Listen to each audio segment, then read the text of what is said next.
asked him, I go, did you play a little bit over here today? And he goes, yeah, 9 gold ones. I was like, yeah, I figured. Yeah, you might have some knowledge to impart. And it really helps. Bobby Dickerson, our infield coach, is incredible.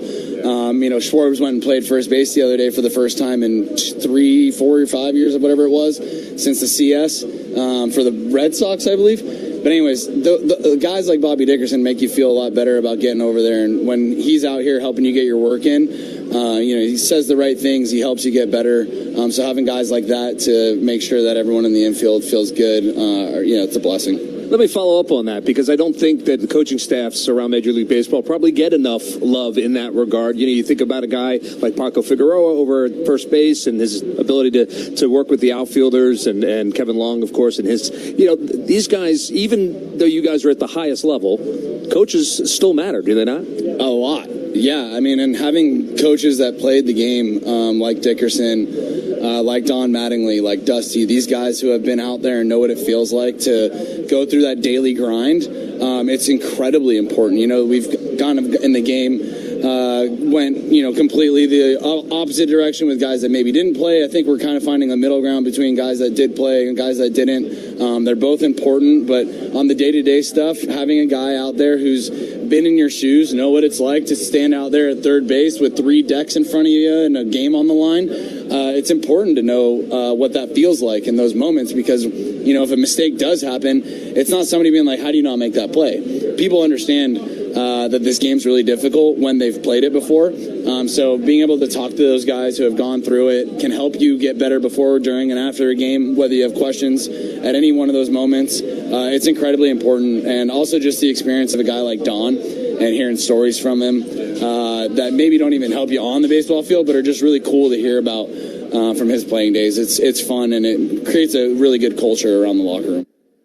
We're talking to Garrett Stubbs here on this Sunday evening. He's our Sunday sit-down conversation. More with the Phillies utility man coming up on the other side. So stay with us on the Phillies Radio Network.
Welcome back to Phillies on Deck. Before we get back to our conversation with Phillies utility man Garrett Stubbs, first let's pause 10 seconds for stations to identify themselves here on the Phillies Radio Network.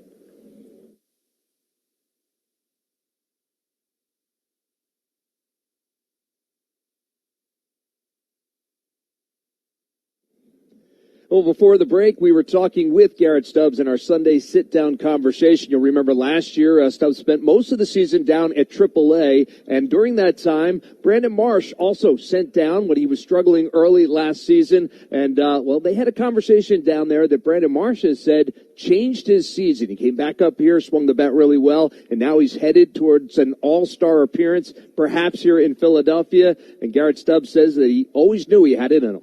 Yeah, and so did he, right? You just forget it sometimes. When things start to go south, whether it's in baseball or in business or with family, you kind of forget what got you there. So having somebody to be able to talk to that you trust, that they have confidence in you and can kind of get you back to that center place where you can go back out there and kind of breathe a little bit and have some fun again. You originally play this game because you love it and it's fun, and then things get a little bit more serious and you're starting to take care of your family because of it. But to watch him go out here and play the way that he's playing right now, it's always been in there. He's a superstar player. He's going to be a superstar player moving forward too. So being able to have those 1 or 2 weeks down in the minor leagues with him and get him back to a place where he could have fun with the game again and remind him of how good he is. Once again, whether he needed me or not, somebody just to kind of let the shoulders lower or let the hair down for a guy like Marsh. For him, yeah. It was a really cool and fun experience, and I know he had fun playing with us down there. He hit the beer bong a few times after a couple wins. And it's little things like that throughout a season that create a culture and create an environment where those things off the field kind of bring you back onto the field to help you play at the level and the capability that you're capable of. All right, let's get off of baseball because one of the reasons I wanted to talk to you today is because it is Father's Day and you are celebrating your first Father's Day. Congratulations, first of all, but life changes, does it not? And it changes in so many great, wonderful ways. Yeah, it's the best. We got our butts kicked the other day, and I was, pretty down. I don't like to lose. And I went in the locker room, and I was just kind of sitting there thinking about the game, thinking about what we could have done differently. And then I went outside, and my wife and Bowen were there, and to say hello and take some pictures on the field, and it was like the game never happened, right? Being able to look into your daughter's eyes and have those kinds of moments, and they look at you, and they don't care about 0 for 4. They don't care about losing a game. Dad cares, but when you look at them in the eye and they're just looking at you with the most love in the world, like, those are kind of moments that you can't describe until you have a child, and that's been the biggest blessing in my life. And being able to celebrate my first Father's Day is going to be incredible. It's going to be amazing to spend with my wife too, who wears the brunt of our baby most of the time, and thank you to her for making me a father. Love you very much, and I'm looking forward to watching our little Beau grow up and maybe multiplying. Yeah. You never know, right? You never know. And I think one of the cool things about this clubhouse, and I would imagine it's the same around baseball, but you're all kind of going through the same phase of life together, and that's got to be pretty special too. You have what happens out there on the field and what happens in that clubhouse with the guys, but then the families also have that. Yeah, we have a great group of guys who are very family oriented. Off days are full of kids' days. Wheels had a birthday party for his kid yesterday. But it's just a good group of guys that really care about each other. I don't know if you can find that everywhere. But here in the wives the other day had a fun wives' day up in the family room together, where they got to get a little rowdy. And it's things like that kind of go unseen throughout a season. But having those kinds of people that are good people and want to be here and engage with each other and become friends, not just teammates or coworkers, I think that's what makes a big difference out on the field as well. All right, perfect segue to finish this up. I want to ask you a couple of fun ones as we walk out the door here, but we'll start with this. When your wife needs a break, she just needs a couple of hours by herself, what is Dad doing to make sure that she gets that time? Yeah, I love to give her spa days. She loves it too. We can do family stuff as well. My wife, even when she's doing a lot of the caretaking right now, obviously during season, I'll ask her about doing a spa day by herself, but she likes to hang out with all three of us, which is incredible. And we had a day yesterday where the three of us got to hang out, walk around the city on a very obscure Friday off day. And it was fun walking around and seeing the liveliness of the city for the Brazil game. But I like to try to give her spa days so that she can just go and relax, have a massage, maybe just spend it in the hot tub, whatever it may be, but just so that she can kind of rest and hang out just with her by herself. Decompress. We all need that at some point. All right, number 2, the average baseball fan. What would be harder for them to do? Get a hit off of Christopher Sanchez, catch an entire batter with Juan Duran on the mound, or steal a base on you? They're not doing any of the 3. Let me tell you right now. Sorry to the people at home that. But it'd be a great argument, though. I'd love to debate with people about what one of these they think that they could do. I can't imagine anybody catching 104 that has never seen it. So I'm going to go with that one just because if I'm throwing, maybe I throw into center field and you get a stolen base. Maybe you tap the ball off of Sanchi and somehow get a hit. I think 104, even if he throws it right to your glove, you're flinching. Yeah, no. And for an entire inning, oh God, just besides the 104, you're going to have to catch a splinker, a changeup, a curveball. I don't think it's happening. Not happening. I would agree that no one's stealing a base off of you either. They're not getting a hit off of Sanchi either. I know. Believe me, I put myself in that category, so I can relate. All right, finally, if you could take one skill, any skill, from one of your teammates that is not baseball related, what would it be? This one's not like a fun or funny or whatever one, but honestly, so I speak Spanish pretty well, and I would consider myself fluent. I would love to just be able to speak like multiple languages, like fluently in English and Spanish, but even like Japanese. We don't have any Japanese players here, but I love getting out in different cultures and being able to communicate with them. I think it's really important and kind of throws into that cultural part that we were talking about before in the locker room, but I love to be able to communicate with people and get to know them on a deeper level, and sometimes that's tougher when you don't speak their language. Luckily, I speak pretty good Spanish, so I can speak with my teammates here, but just in general, I think being able to speak multiple languages would be really cool. I should have known you'd go the communication route on that one. That's a pretty good answer for Garrett Stubbs. Garrett, always appreciate your time and appreciate watching you play each and every day. Thanks, Murph. All right, Garrett Stubbs, our guest. We'll take a quick break. We've got more to come. Stay with us on the Phillies Radio Network.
Welcome back to Phillies on Deck, presented by the Scoreboard. Your injury report is brought to you by NovaCare Rehabilitation. Experience the power of physical therapy. Kyle Back is expected back in the bullpen sometime during the Washington series against the Nationals. And Brad Keller also began his throwing program today. So good news for the bullpen on two fronts. All right, that's going to do it for us. Our thanks to Mike Tuberosa, engineering in the booth. Francisco Rojas back at our studios. I'm Greg Murphy saying thanks for listening. Scott Fransky, Larry Anderson standing by with the call of tonight's game. It's the Phillies and the Mets coming your way next right here on the Phillies Radio Network. You've been listening to Phillies on Deck, presented by the Scoreboard, proud partner of the Philadelphia Phillies, here on the Phillies Radio Network. And the Phillies are going to lead it! Don't forget to stay tuned after the game for Phillies Playback. The Phillies only have one goal. It is Bedlam as Bryce Harper has put the Phillies on top! Join Scott, L.A. and Stock as they call the action as the Phillies try to defend their National League East title right here on the home of the Phillies, the Phillies Radio Network. 94 WIP HD1 Philadelphia, powered by the Tasty Cake Studios, the home of the Phillies. 94 WIP, an Odyssey sports station. Last year, your Phillies were the NL East champs. The Phillies close out the National League East. They are the champions. This year, all eyes are on a bigger prize. It's deep, and it is gone! Yes! This is Phillies Baseball on Sports Radio 94 WIP. Brought to you by Citizens, official bank of the Phillies. Nemours Children's Health, the official children's hospital of the Philadelphia Phillies. Hatfield, the official pork provider of the Philadelphia Phillies. Philadelphia area Chevy dealers. Visit Chevrolet.com. PGW, fueling the future. James Hardy. Hardy Siding is America's #1 brand of siding. Temple Health and Fox Chase Cancer Center, official partners of the Phillies. Yingling, we brew beer for everyone's taste. Philadelphia Insurance Companies, leader in nonprofit insurance and proud sponsor of the Runs for Charities program. SeatGeek, the official ticket marketplace of the Philadelphia Phillies. NovaCare Rehabilitation, experience the power of physical therapy. The Scoreboard, proud partner of the Phillies. Xfinity, get reliable Wi-Fi at one price for the next 5 years, and same-day Wi-Fi. Xfinity, imagine that. Freddy's Frozen Custard and Steak Burgers. The Pennsylvania Lottery. SEPTA brings us all together. Visit St. Pete Clearwater. America's favorite beaches are the official Florida beaches of the Phillies. And Independence Blue Cross, the #1 health insurer in the region. Learn more at IBX.com. Now, let's go to the field. Here's the radio voice of the Phillies, Scott Fransky. From Citizens Bank Park tonight, it's the final game of this three-game series as the Philadelphia Phillies try to win this series against their division rivals on Sunday Night Baseball as the New York Mets come into South Philly. Good evening, everyone, and welcome to another edition of Phillies Baseball. I am Scott Fransky alongside Larry Anderson. Mike Tuberosa is our engineer with us in the booth tonight, and it'll be hard to top the magic of Saturday night here in South Philly, but we'll see what we have for you today on a Father's Day, and a happy Father's Day to all the dads joining us. Hope you've had a great day thus far, and we can put a big red bow on the evening for you as well. Zach Wheeler will go for the Phillies. It's the 4th straight year that he's pitched on Father's Day for the Phils. He's 6-1 with a 2.01 ERA. He'll face his former team, the New York Mets. Lefty David Peterson is back into the rotation for New York. He's 3-5 on the year with a 5.91 ERA, but he's been in and out of the starting rotation, coming out of the bullpen tonight to make the start, and David Peterson going up against the Phillies. Rubber game in this three-game series. Lineup card exchange about to happen at home plate. It's a beautiful night for baseball. Sit back, relax, and stay with us a while. We'll have the starting lineups in the first pitch of tonight's ball game. It's game number 77 on the season, and we'll have it for you next here on the Phillies Radio Network.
It's a tight one here at Philly. Bottom of the ninth, 2 outs. Ma!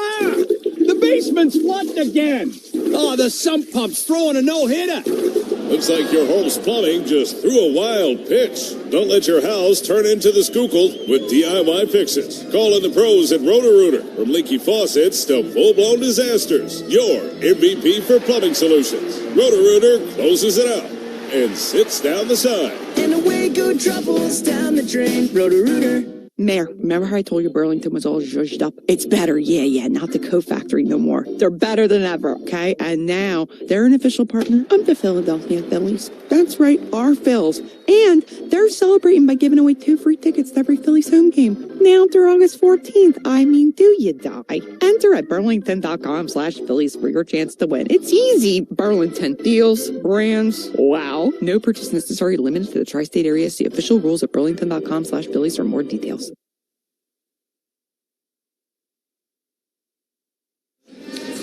Tonight's starting lineups are brought to you, as always, by Xfinity. Get reliable Wi-Fi at one price for 5 years. Xfinity, imagine that. For the New York Mets, Carson Benj will lead off once again. Benj is the right fielder tonight. Batting second and playing shortstop, Bo Bichette. Juan Soto, the left fielder, will hit third, and Jared Young is at first base. He'll bat cleanup. Batting fifth, the rookie center fielder, A.J. Ewing. Marcus Semien at second base. He bats sixth. Batting seventh, the third baseman, Brett Beatty. Francisco Alvarez will be the DH. He's going to bat eighth, and batting ninth. And doing the catching for the Mets will be Luis Torrens. So again, for New York, it's Benj, Bichette, Soto, Young, Ewing, Semien, Beatty, Alvarez, and Torrens. And on the mound tonight for the Mets will be veteran left-hander David Peterson, making his 8th start of the season, his 16th appearance overall. Here's the lineup that he's going to face tonight for the Phillies. Trey Turner is the shortstop. He will lead things off. Batting second, the designated hitter, Kyle Schwarber. Bryce Harper at first base will bat third. And batting in the cleanup spot, Alec Boehm. He'll be at third base. Batting fifth, the left fielder, Edmundo Sosa. Good career numbers against Peterson. Brandon Marshall will play right field and bat sixth. Batting seventh and doing the catching is JT Realmuto. Derek Hill in center field. He bats eighth, and batting ninth at second base will be Bryson Stott. So one more time for the Phillies: Turner, Schwarber, Harper, Boehm, Sosa, Marsh, Realmuto, Hill, and Stott. And on the mound tonight for the Phillies for the 4th straight Father's Day start, it will be the proud papa himself, Zach Wheeler, who takes the mound, the one-time New York Met. He's pitched very well this year. He's pitched very well in his career against the Mets. He's pretty much just pitched very well when he goes to the mound. And I don't know how he works it out to get the Father's Day game 4 years in a row, but somehow he's managed to do it.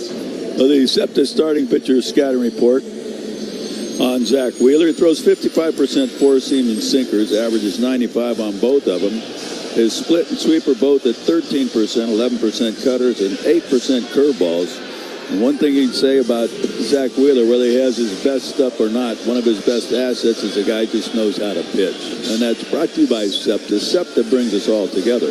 And each of the last few starts, even though the numbers overall look pretty good, Zach Wheeler hasn't come out just spouting praise for himself. He's actually hasn't felt like he's pitched that well here of late, but here he is with an ERA well under 2 in the month of June. It's like he's dogging himself, but he's a perfectionist. He wants to be the best. He wants everything to be just right, and he expects nothing but the best from himself. So, I mean, maybe sometimes a little hard on himself, but he just expects himself to be that good.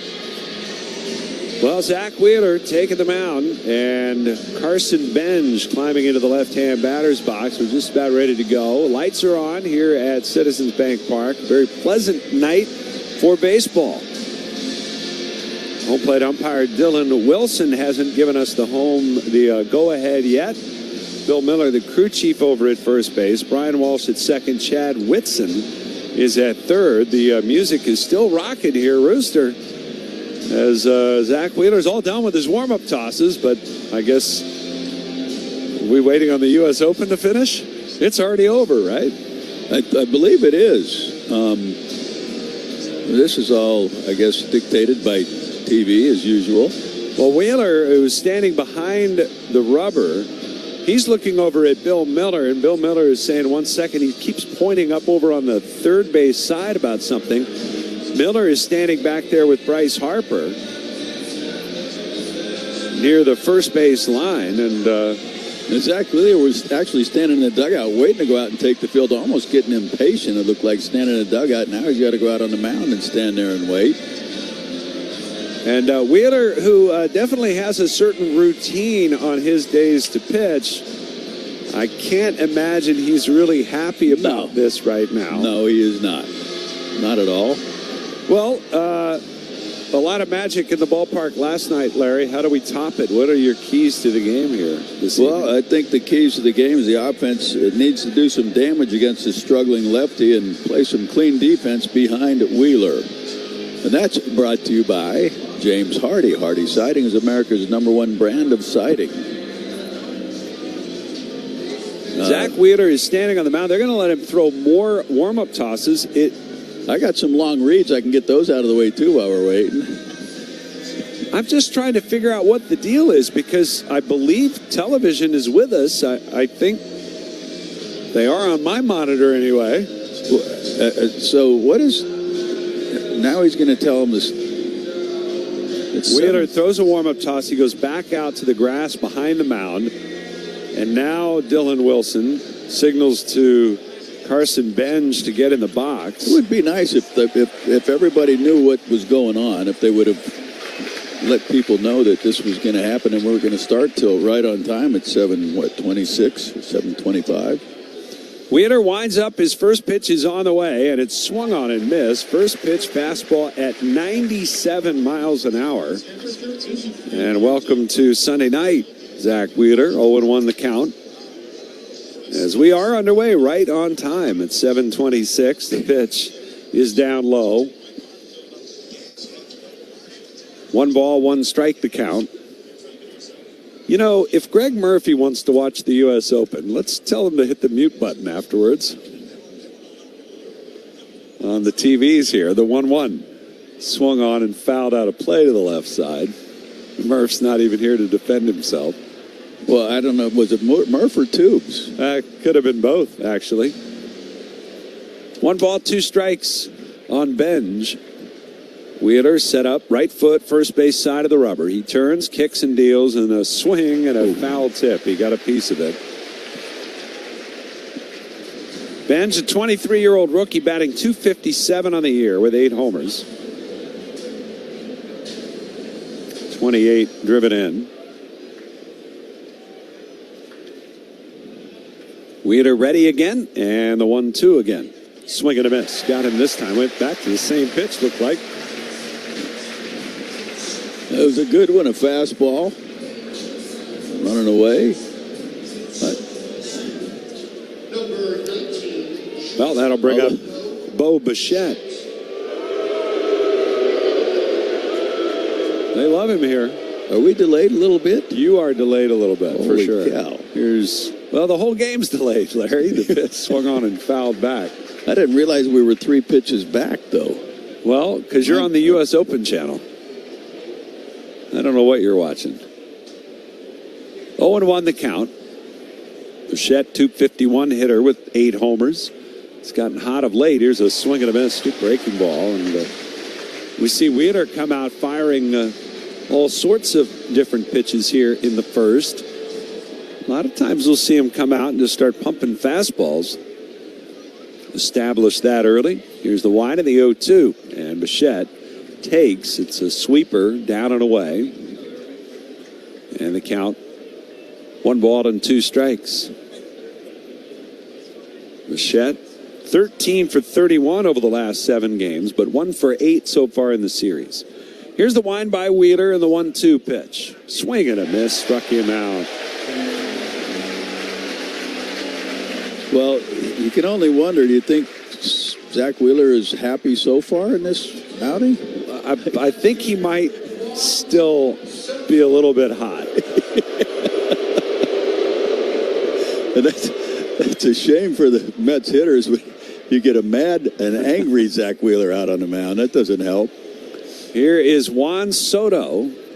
And the first pitch to Soto is taken. It's a fastball. It's a strike. It's 0-1. Soto wearing using, I should say, one of the powder blue bats on this Father's Day. We'll see a lot of those during the evening. 0-1 the count and the pitch. That's inside.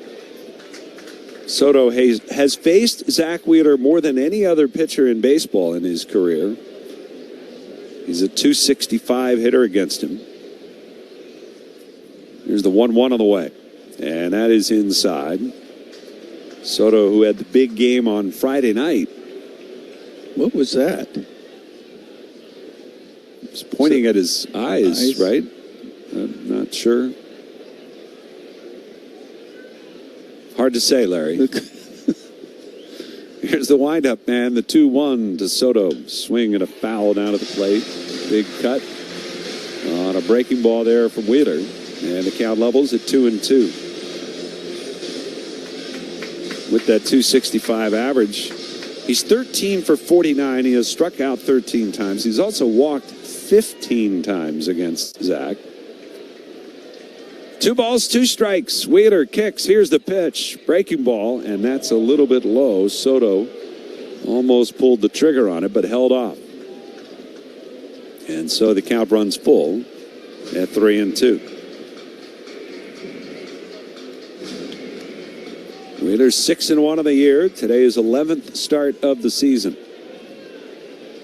Got a 2.01 ERA to start the night. Here's the payoff pitch to Soto. Swinging a little humpback liner up the middle on one hop. Stott dives. He's got it. Throw to first in time on a hop. Harper picks it. And Bryson Stott, for the second night in a row, makes a great play up the middle. Full out dive. Gets up quickly and throws out Soto for the final out here in the top of the first. We'll go to the bottom of the first. The Mets nothing and the Phillies coming up.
The SEPTA starting pitcher scouting report on David Peterson, the Mets starter. He uses a sinker and a four-seamer 52% of the time with more sinkers. He averages 92 on both of them. Throws his slider 24%, curveball 13%, change 12%. Has an excellent ground ball rate, but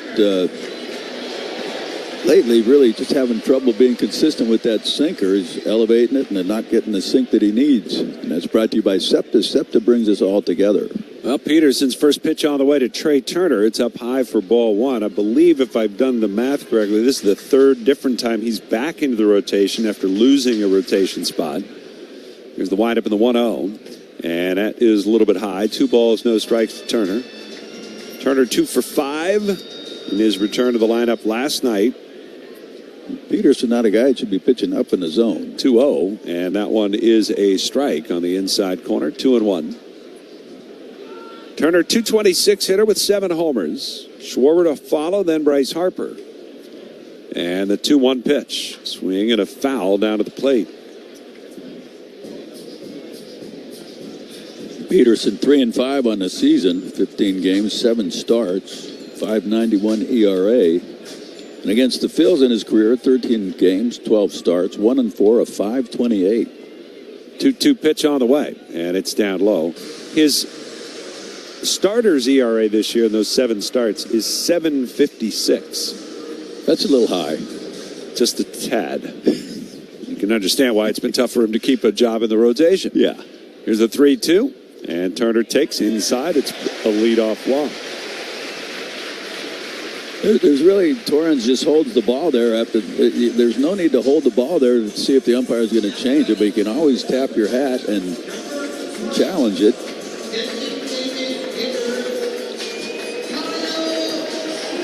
Now to bring up Kyle Schwarber.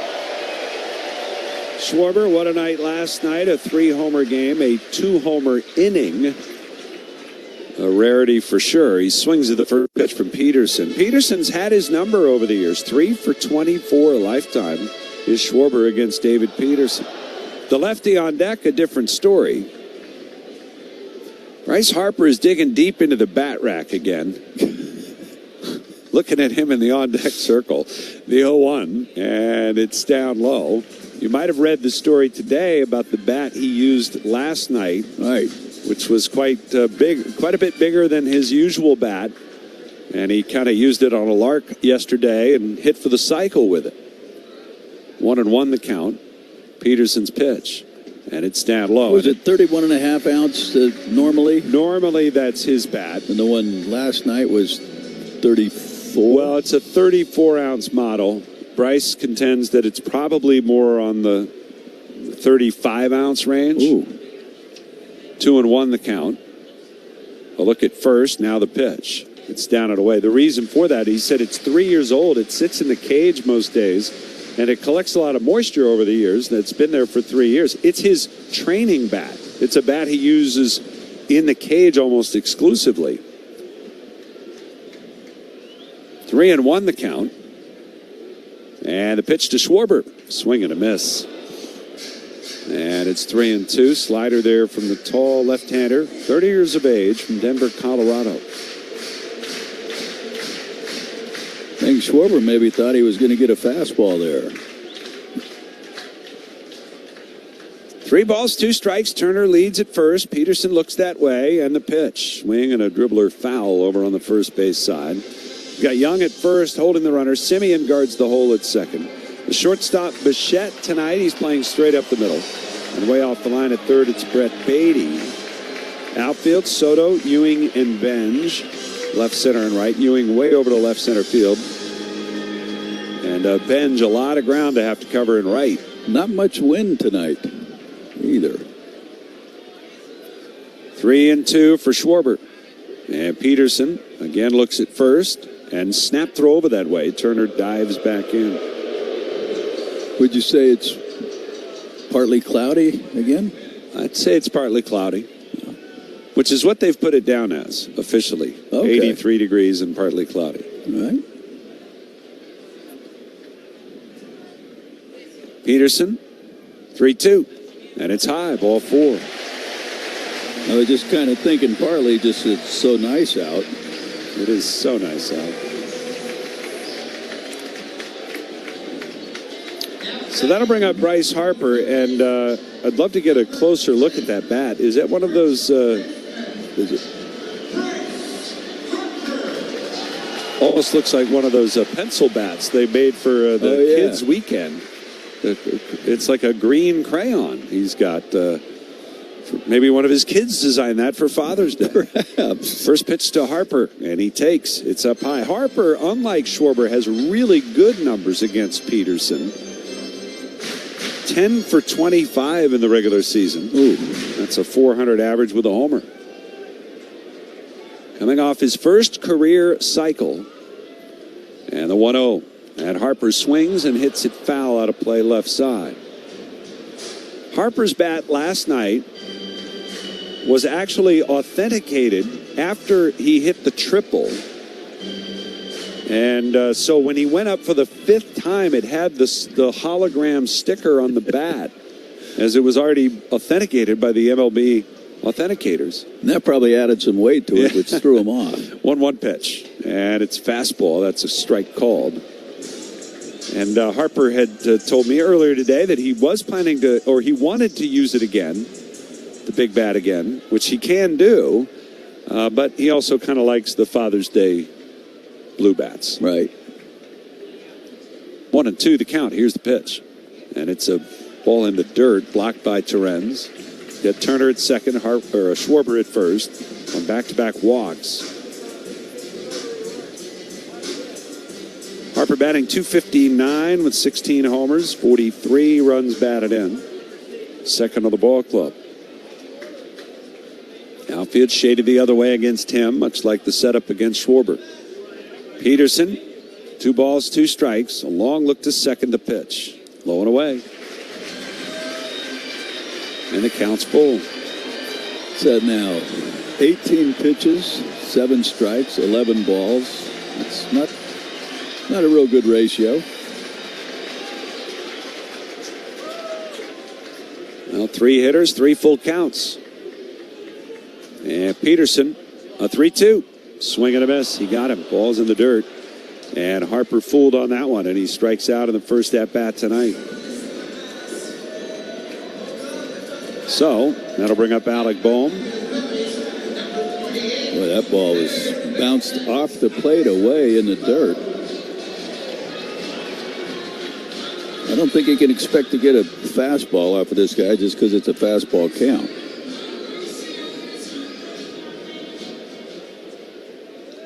Fairly gutsy, I'd say, to throw a 3-2 breaking ball after you've already walked the first 2 hitters. And to miss it by that much, just fortunately got a swing on it. Here's Bohm, and he takes the first pitch fastball. It's right down the middle for a strike, 0-1 the count.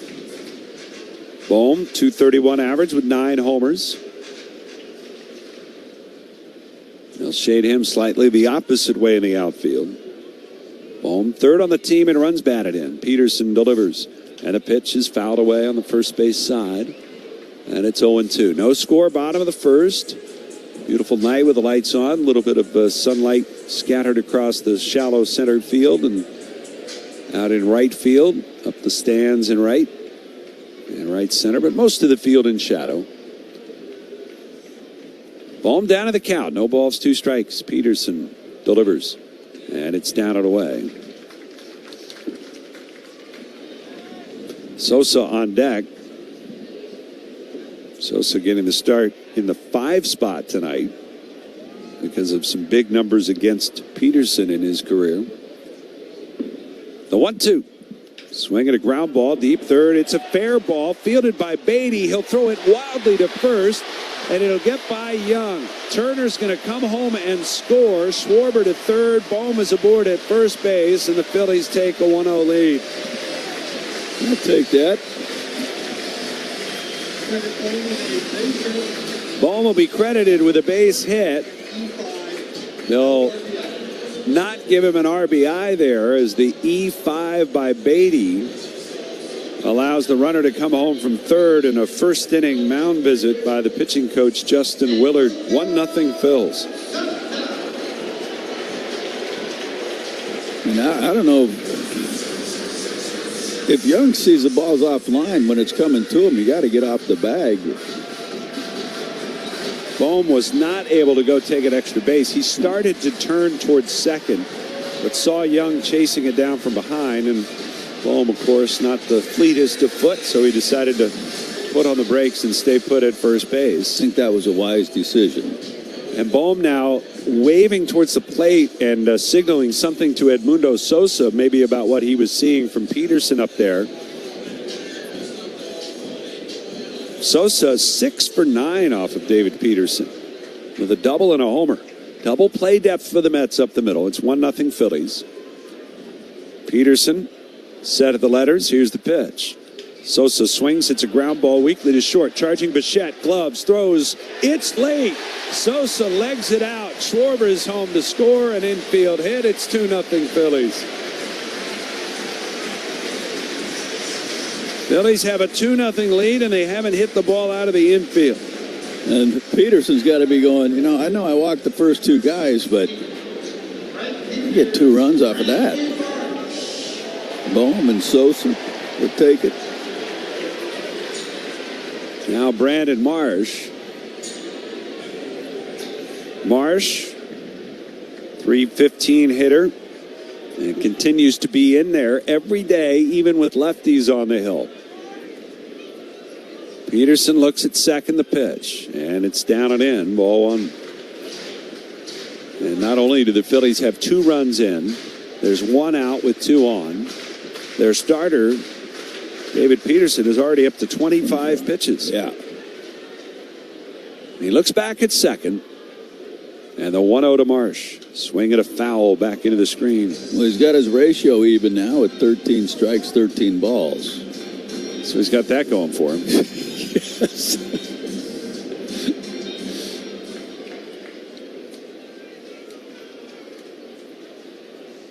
One ball, 1 strike.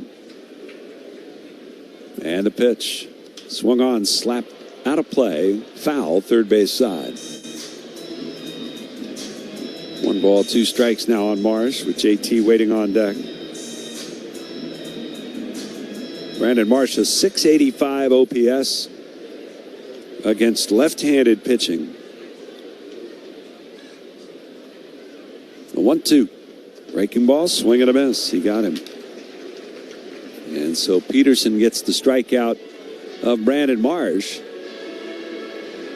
2 down now, and that'll bring up JT Realmuto. Phillies, of course, have had season-long struggles against left-handed starting pitching. And while they do have 2 runs home, not exactly knocking the cover off the ball early, but didn't get a whole lot going against Sean Manaea the other day. Right. Here's the pitch to JT. He swings and lines one to first. It'll be caught by Young. And the Mets avoid a total disaster in the first, but the Phillies get 2 runs in the inning on 2 hits. There was an error, and 2 men were left. And we'll head for the second. Phillies 2 and the Mets nothing.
You'll have a blast at the post-game Xfinity fireworks shows at Citizens Bank Park after the Phils host the Pirates on Tuesday, June 30th and Wednesday, July 1st, both at 6:40. Visit Phillies.com to purchase tickets today.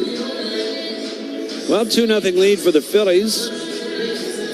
After a couple of runs scoring in the first, one of them earned, one of them unearned. They did not hit the ball out of the infield. 2 walks, 2 infield hits, an error. But the Phillies will take it, and they'll take the early lead, hand the ball back to Zach Wheeler. And he'll go up against Jared Young, left-handed batter, leads off here in this second inning. Wheeler into the windup. And the pitch to Young is a fastball that misses outside for ball one. Wheeler, 6 innings his last time out. No runs given up on just 2 hits. Here's the 1-0, and it's up high. He did walk 3 batters, and that's frustrating for him. It's the second time this month he's walked 3 batters in a start. Wind up, and the 2-0. And that one's in there for a strike. Yet, as we said, 19 innings of work here in the month of June, and he's got a 1.42 ERA.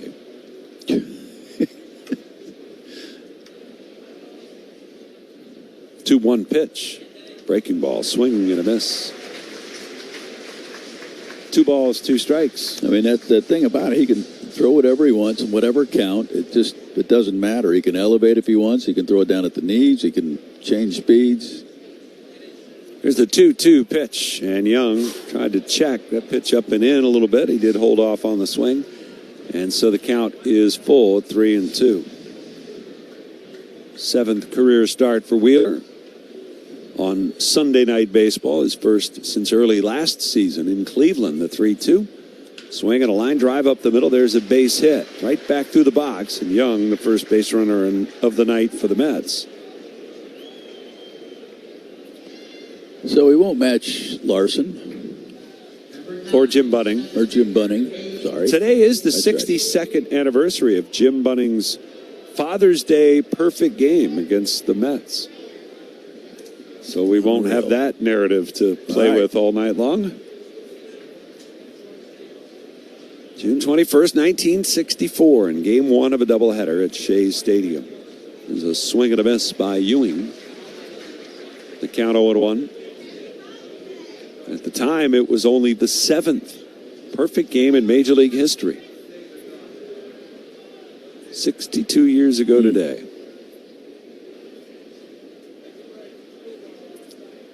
Oh, 0-1 the count to Ewing, 21-year-old. And the pitch to him. It's way up and spins him off the plate. It'll get your attention. Yeah. You better get that elbow out of the way, too. Oh, man. Mets are double-checking their replay booth to see whether or not that hit him. I would think Ewing would have known.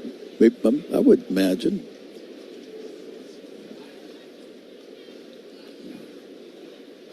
1 ball, 1 strike. And the pitch. It's outside, off speed. 2-1. Ewing, good athlete. Came out of high school in Ohio. Made his Major League debut in early May for the Mets. One of a couple of young outfielders they're giving nearly everyday time to. The 2-1 pitch, breaking ball. And that missed outside. It's 3-1. Tried to backdoor that sweeper.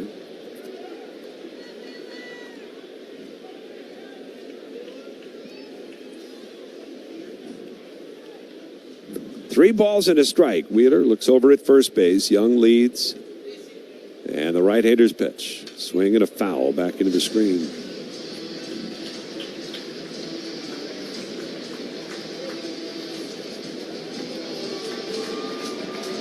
Ewing with a .250 average, couple of homers. He sees that sweeper he misses with, but it's an off speed, then comes back with a fastball. Just don't catch up to it. 3-2. Swung on, line towards right center field. Marsh on the run to the gap, won't get there. It'll fall for a hit. Stopping at second is Young. And Ewing with a base hit. So back-to-back singles as the Mets looking to answer after the Phillies' 2-run bottom of the first. Number 10, second baseman, Marcus Semien. How to bring up Marcus Semien from one of the youngest to one of the more veteran. Semien, 35-year-old. Who's in his first year with the Mets. And Wheeler could use a double play ball here. The pitch is a breaking ball, and it's in for a strike. And a buckled Semien on that one.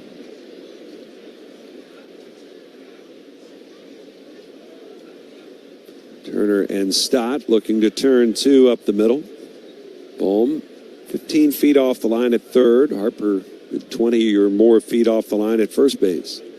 Wheeler's ready at his 0-1 pitch. Swing and a foul over the screen. And he's ahead in the count, 0-2. 97 on that sinker. He's got plenty of velo tonight, that's for sure.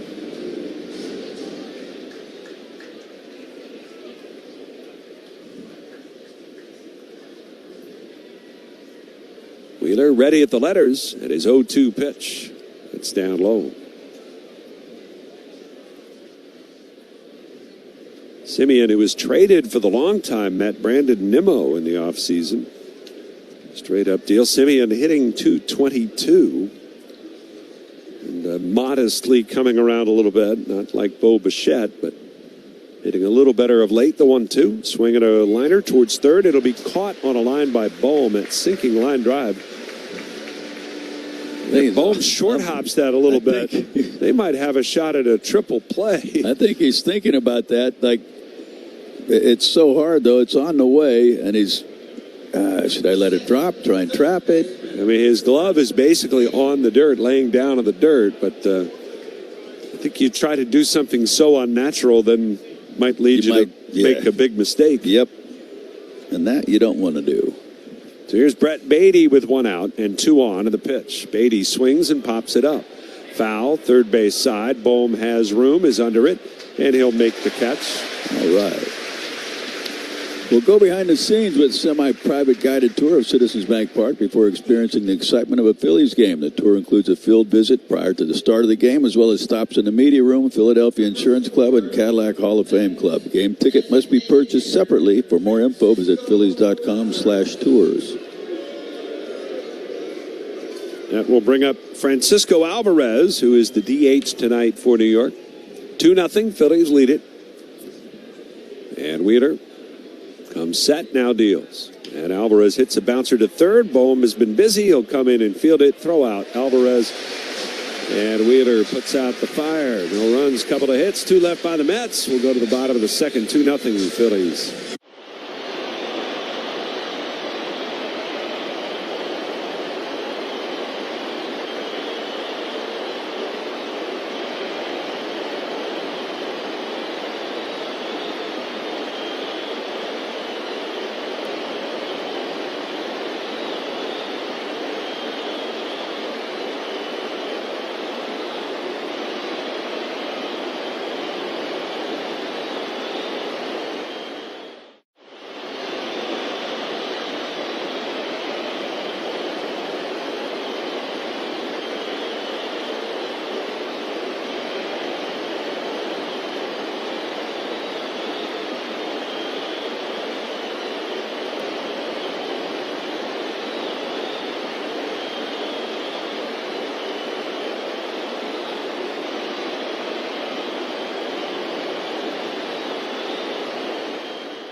Interesting matchup on the mound elsewhere. Logan Gilbert of Seattle is 5-4 with a 3.30 ERA. Went against Peyton Tolley of Boston, who's 3-4 with a 3.08. And that's brought to you by Meineke. Brakes, tires, batteries, and complete auto care by trusted local experts. I'm not sure how that ended up, but that was a 3-1 game. Seattle was leading after about 6.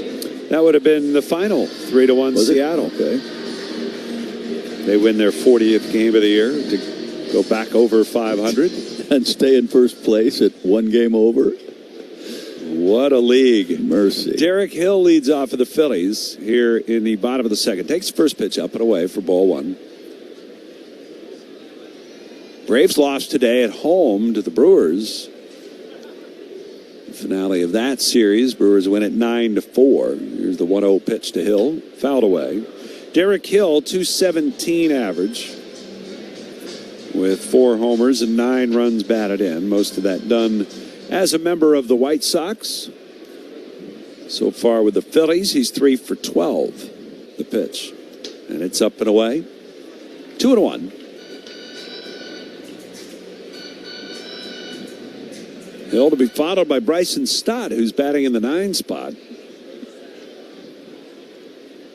There's the windup by Peterson, and the 2-1 swung on, fouled back. Luis Roberts still on the injured list with the back problem.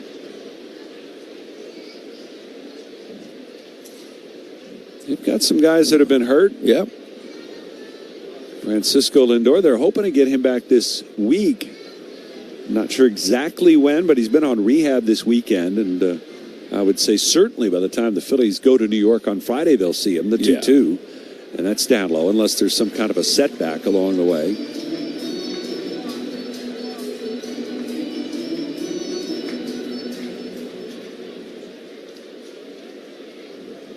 Peterson with another full count. And the payoff to Hill. Swing and a high bouncer to third. Beatty waits on it. Gloves it shoulder high. The throw to first is in time. There's one away. That'll bring up Bryson Stott batting in the number 9 spot.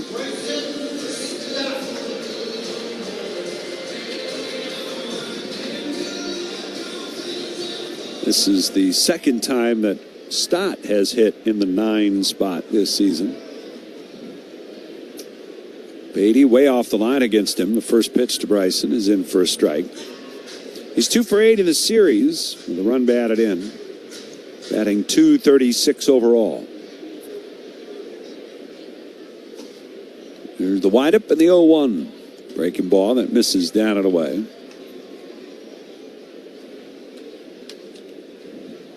One ball, one strike. The windup and Peterson's pitch. Breaking ball that missed inside. And it's 2 balls and a strike.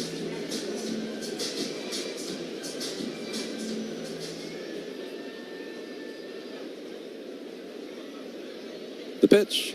Swung on, lined up the middle. There's a base hit. It'll drop into center field. And Stott, who continues to have much better success against lefties than he does against righties. Man. It's kind of strange. But he's aboard with 1 out. And that'll bring up the top of the order. Trey Turner walked and scored in the first. And it's certainly good to see, albeit a small sample size. But the last few days for Trey Turner, much better in terms of getting on base. Definitely. The pitch. And that's up and away. He's now scored 5 times in this series. And remember, one of those runs came in the first inning of the first game. He got hit on the calf. He ended up scoring that inning, but then had to leave the game. Right. Here's the 1-0. And it's up high, 2-0. Seems like some better takes. He has a little better idea of the zone right now. Being a little more patient going up there, not feeling like he has to swing at everything. And I talk about when guys are struggling, they got to swing their way out of it. But it doesn't mean you swing at everything. Peterson ready, and the 2-0 to Turner. And he takes that one, and it's a little bit low. Maybe in off the plate. And Luis Torrens hops up, walks out in front of the plate. Not sure why. 3-0 count. The pitch. And that's taken. It's a strike called. Turner was taking all the way there. Got a pitch on the outer part of the plate. Not going to swing at that 3-0. Right. Not a good pitch to go after unless you have 2 strikes. Peterson. A look at first. Here's the 3-1. Turner fouls it off. Let's pause for station identification. This is the Phillies Radio Network.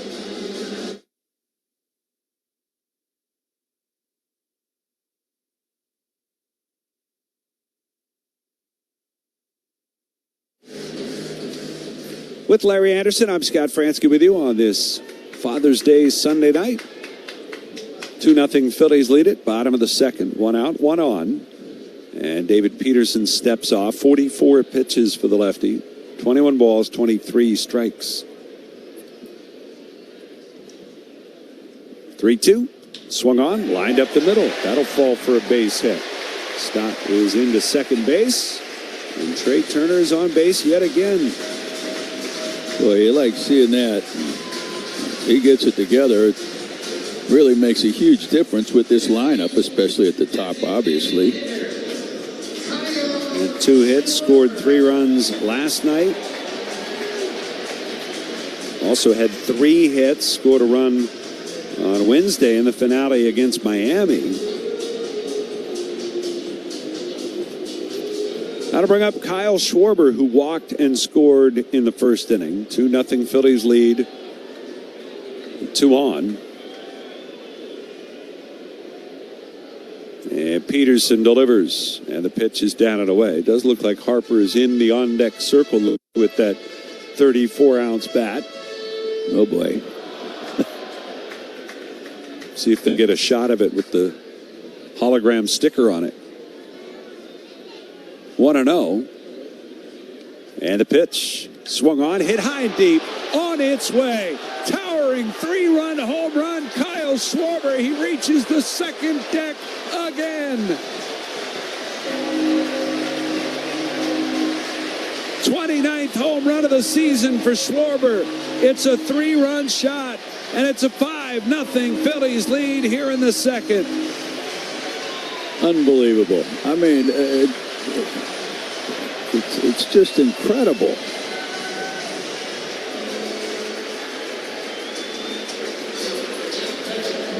Two second deck homers last night, 3 homers total, and he's got another one here tonight. When he gets hot, look out. Oh, mercy. Here's Harper, who is in fact using the heavy bat, and he rips one down the right field line. That's a base hit, headed for the corner. Harper's around first. He's on his way to second, and he'll stop there with a double. He doesn't need a triple. Not yet.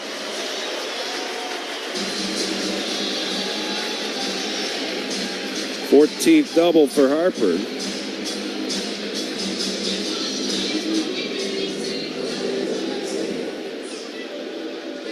So I guess we can put that down. He's 5 for 6 using that bat. Yeah.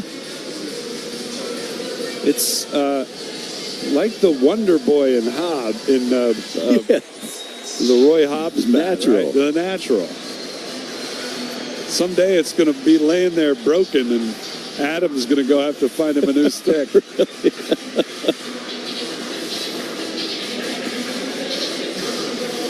Bryce said he wanted to try it about a month ago. He was using it. He uses it all the time in the cage, and he wanted to use it about a month ago and decided against it. And then yesterday, I thought was a great quote to Matt Gelb and other writers. He said, I took it out for early hitting. I just wanted to have some fun. Yeah. And he just went out to hit homers with it and decided to use it in the game. Here's Bohm. And he takes a strike over the outside corner. And I'm pretty sure he had fun in that game he used it. I think he did.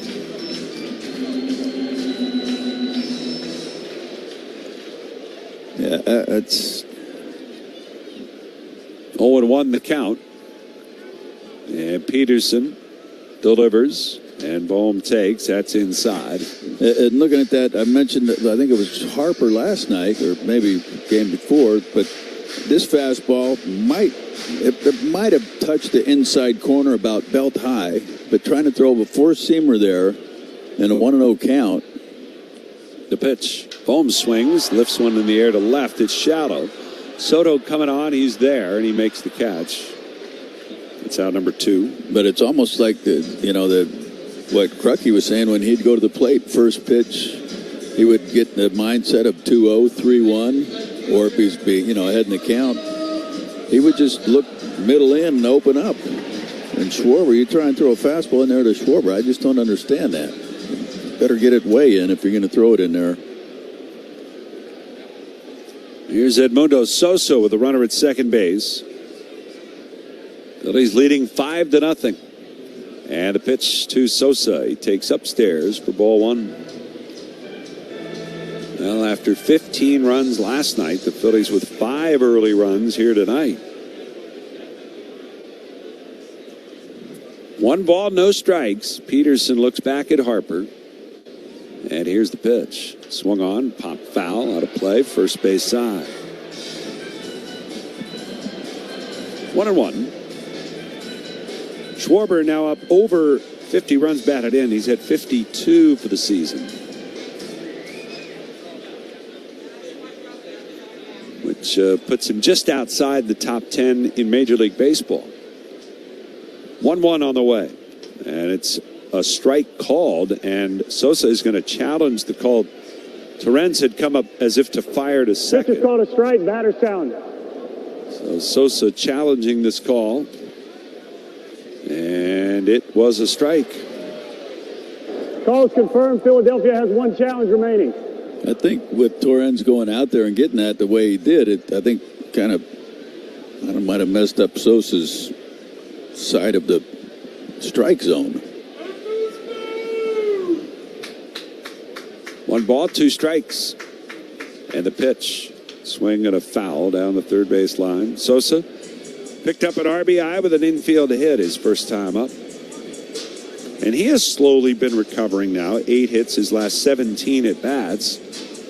And it's taken him 6 games to get those 17 at bats, so he doesn't play every day, of course. But Phillies will see another lefty tomorrow in Washington, so maybe back-to-back starts, you would think, for Sosa. Peterson with a 1-2, and it's down and in. Almost hit him in the foot. Blocked by Torrens.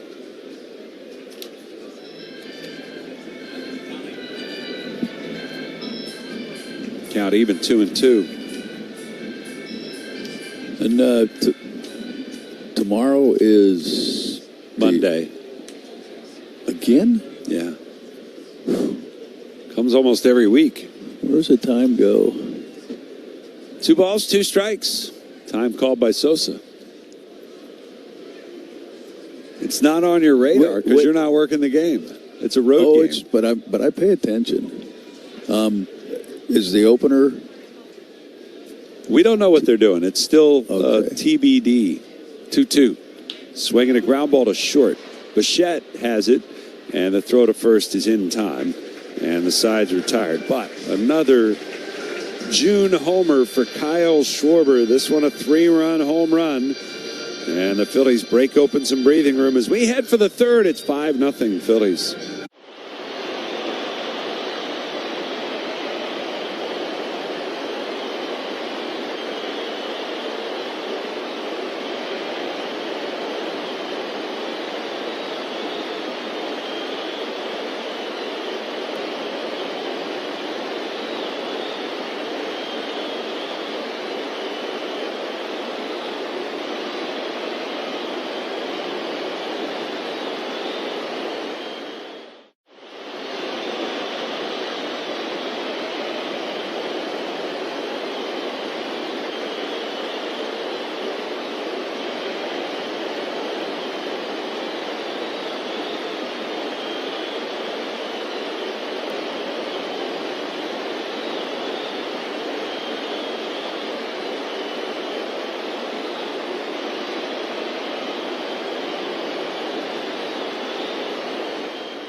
Go to the third inning tonight. Phillies with a 5-0 lead for Zach Wheeler, who will get back to work.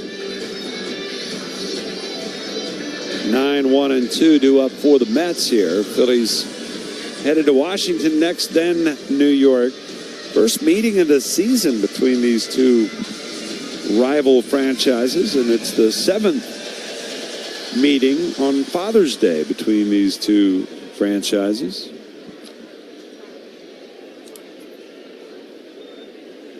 Zach Wheeler to face Luis Torrens, the catcher, leads off. Batting .219 with a homer.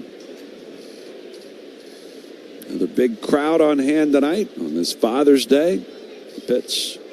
And that is a little bit tight, ball one. JT with the blue catching gear on tonight, the light blue. Father's Day accoutrements abound. The 1-0, swing and a miss.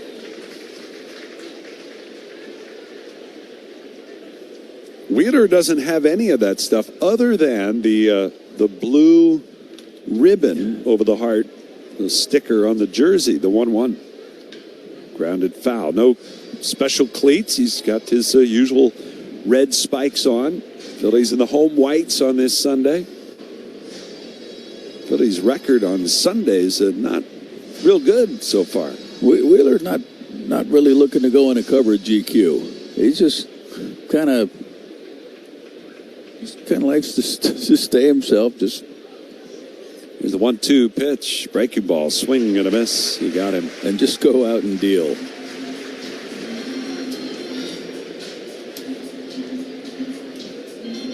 That is the third strikeout for Zach. Going to bring up the right fielder, Carson Benj. Wheeler, who still makes it a point every day that he starts. Pitch to Benj, down low. He, at some point during batting practice or infield practice, whatever might be going on with the bulk of the club out on the field, he'll still kind of show up at the end of the dugout tunnel and be in the dugout in street clothes. 1-0 pitch is hit in the air deep. Left field towards the corner. Sosa going back. He's out of room. And it's an opposite field home run for Carson Benj, his 9th of the year. And the Mets are on the board. It's 5-1. Tell you what, this guy's a pretty good looking young player.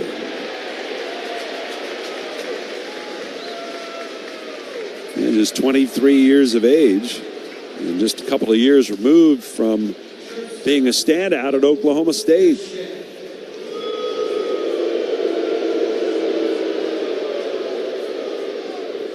To bring up Bo Bichette. Bichette, who struck out his first time up.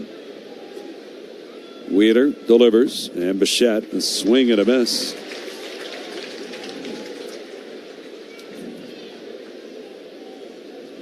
Felt like once upon a time watching Bo Bichette. He would bat in the first inning for Toronto all the time, the 0-1, breaking ball, just missed. And it seemed like every single time we saw him, he'd get a base hit to right field in the first inning. Right? I mean, it's just automatic. Back when he was getting 200 hits or close to it every year. 1-1. Swing and a miss.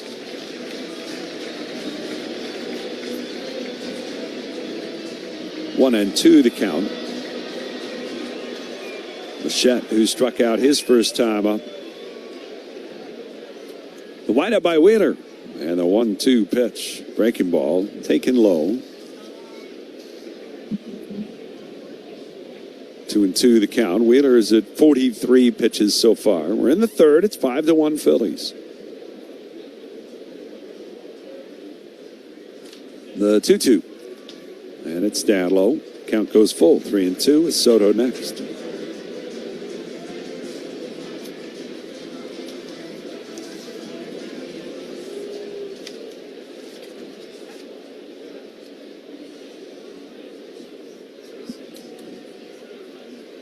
Wheeler into his windup, and the 3-2 pitch. Swinging a high bounder, left side, charging Bohm, gloves it, throws, he got him.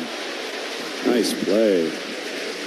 And Bo Bichette is 1 for 10 here against the Phillies. And he came in swinging the bat pretty good.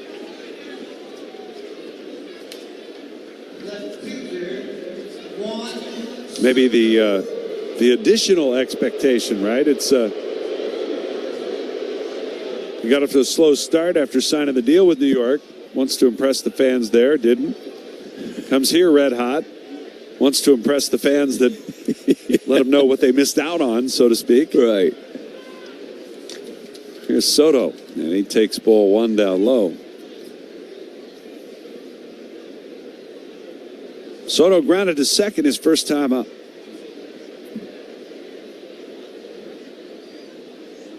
Wheeler with a windup. And the 1-0. It's down low. 2 balls, no strikes.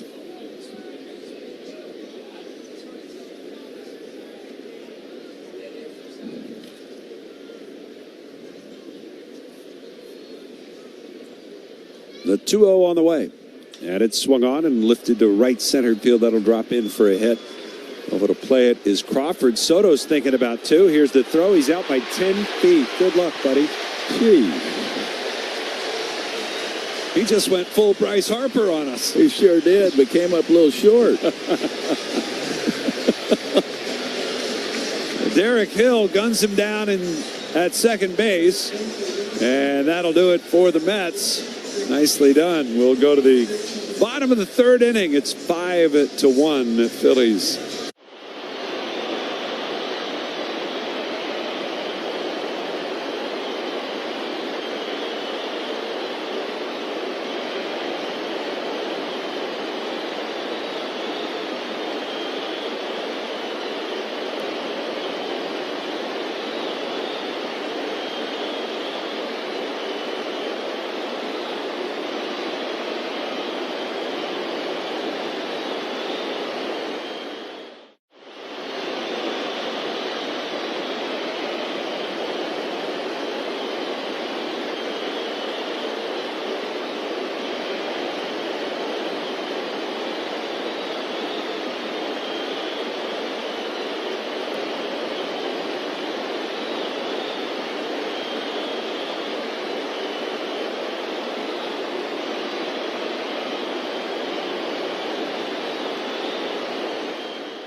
Bring the feel-good energy to Citizens Bank Park with the Ghost Energy Ticket Bundle, which includes a standing room only ticket plus a $15 concession credit to grab your first Ghost Energy beverage on us. Available for all remaining Thursday home games. Visit Phillies.com/Ghost Energy to purchase while supplies last. Well, we go to the last half of the 3rd inning. It'll be Marsh, Realmuto, and Hill. And all apologies to Derek Hill. At first I said Crawford out there in center. That's Derek Hill tonight. And he gets his first outfield assist of the season. Well, he threw a strike in there, too. A strike from Peterson to Brandon Marsh starts the inning. It's 0-1. Not sure what Soto was thinking there. Or maybe he wasn't thinking. 0-1, swing at a grounder. Foul, first base side.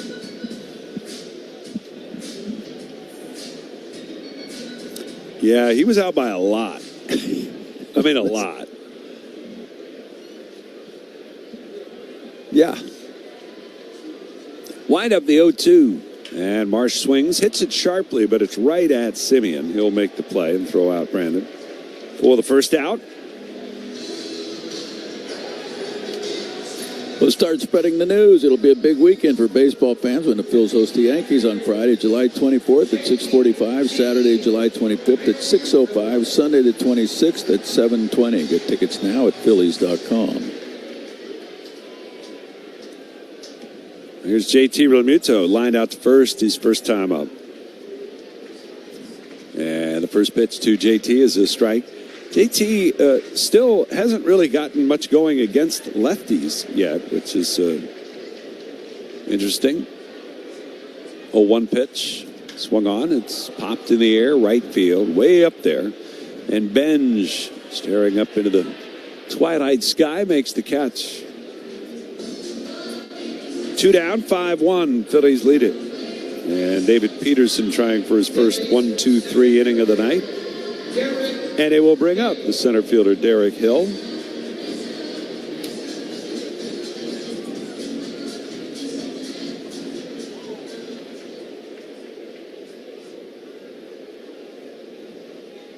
Hill grounded to third his first time up. The pitch. Swing and a foul. At the plate, 0-1.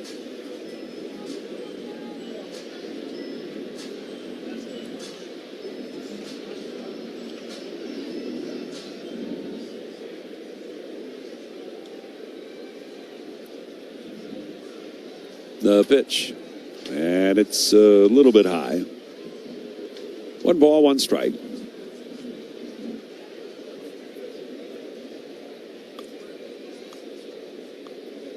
The wind and the pitch on the way. Down low. Great to see our pal John Kruk over next door in the national TV booth. He might want to think about loosening that tie. The 2-1 pitch. Swing and a miss. I walked in the office, and you're trying to help him with his tie. And then you told him it was too long. Well, first, before you got in there, I said it was too short. Yeah. And then I started to walk out, and I said, hey, keep doing this, all right? Just keep telling him there's something a little bit wrong with it. And poor John, he's had some words. He's had enough of the two of us, I think. Yes. 2 balls, 2 strikes to count. And Peterson deals in the pitch. Hill takes a called third strike on the inside corner. And there is the first 1-2-3 inning of the night for the Mets lefty. We'll head to the 4th. It's the Phillies 5 and the Mets 1.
Larry Anderson, welcome to the RAV 4th inning. It's presented by Toyota. Check out Toyota.com to get your new 2026 RAV4 today. Toyota, let's go Phils. Phils with a 5-1 lead here on this Father's Day Sunday night. Jared Young will lead off for the Mets. It'll be Young, Ewing, and Simeon due up here against Zach Wheeler. Wheeler.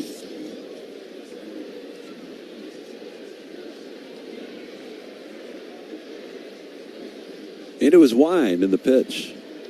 First pitch misses inside. We mentioned that Wheeler's started now 4 straight Father's Days. The pitch, breaking ball, it's down and in.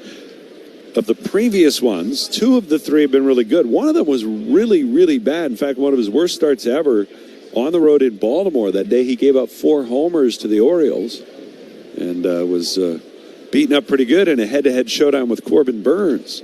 Next pitch, it's a fastball that's low. But, last year was very good in Toronto. 6 innings, 1 earned run allowed. And 2 years ago, or I guess now 3 years ago in Oakland, he went 6 scoreless innings on Father's Day, 3-0.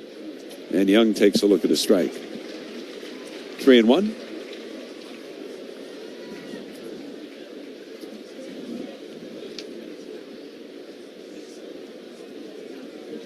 The windup and a 3-1 pitch. Swinging a ground ball foul, first base side. But that start against the Orioles, June 16th of 2024, he gave up 8 earned runs, which matches the most he's ever allowed in a game. Wow. Well, every now and then, every year or so, he might have one of those games for Wheeler. Others might do it a lot more than that. 3-2 to Young. Breaking ball, got him looking. Young threw the bat away and now will challenge the call. Pitch is called a strike, batter's challenge. I think that's going to be a strike. I mean, a perfect pitch. Outside corner at the knees. It's a strike. Pick it up and see it. Polls confirmed New York has 1 challenge remaining. Well, it'll be off the chain at Citizens Bank Park, Tuesday, July 21st at 6:40. You know what? I'll keep going. When the Phils play the Dodgers, kids 14 and under receive a Chick-fil-A Phillies big chain. Your seats today at Phillies.com. Nailed it. I can only explain that. You know, who needs rehearsal? That's exactly right. Here's A.J. Ewing, and he swings and fouls one back. Folks, he just took his glasses off. He's looking for smudges to. There's a lot of This them. is like the guy who didn't make the catch and he's blaming his glove. Yeah. Looking to see if there's a hole in it. 0-1. And it's down low. 1 ball, 1 strike. Probably should take the glasses off and read these. Couldn't be any worse. Do you have any idea what I said? No. The bag chain was interesting. What's a Chick-fil-A Phillies for a strike? Big chain. Chick-fil-A Phillies big chain. Not the bag chain. 1-2 on the way to Ewing. Breaking ball, and he missed outside with it. Tried the same pitch that he got Young on.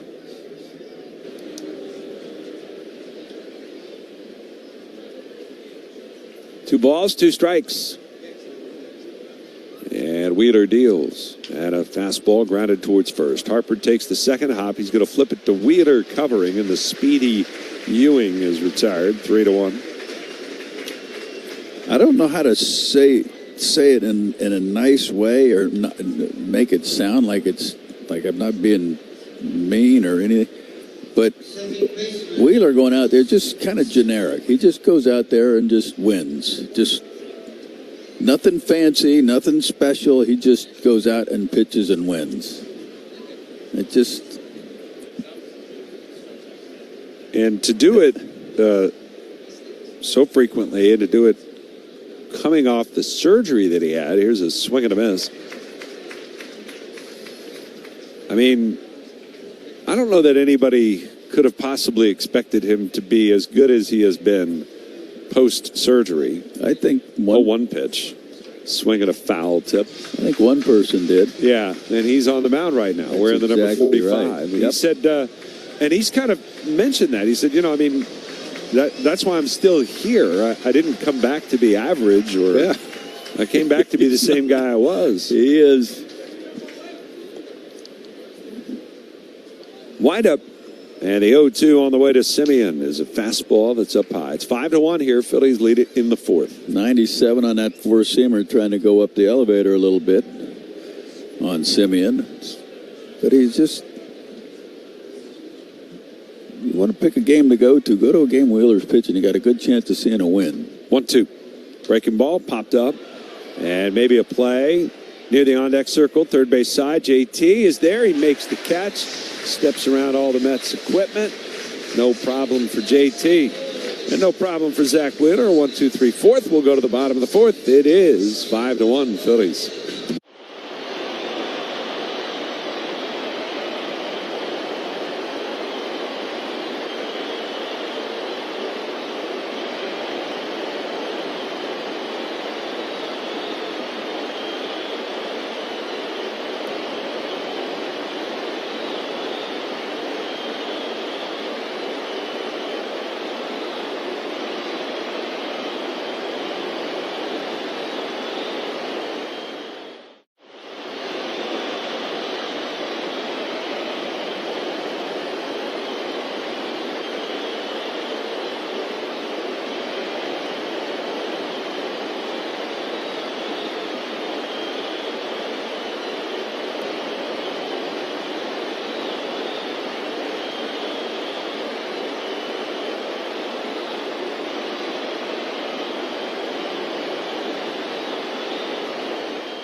Bottom of the fourth inning. It's the round fourth inning, brought to you by Toyota. Check out Toyota.com and visit your local tri-state Toyota dealer today. Toyota, let's go Phils.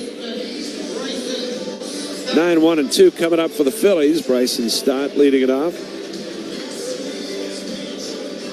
Stott, who singled and then would score on the homer by Schwarber.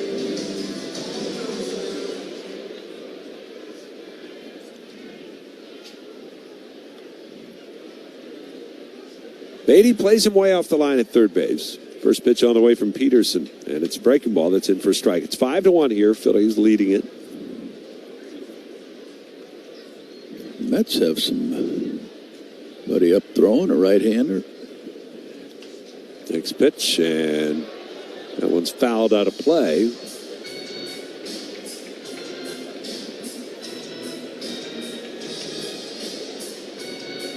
Austin Warren,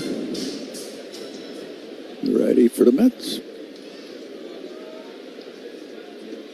Next pitch, big swing, no contact, and Stott down on strikes. Peterson into his best groove yet since the double by Harper. He's now retired 6 straight. Phillies shortstop, Trey Turner. Got to bring up Trey Turner.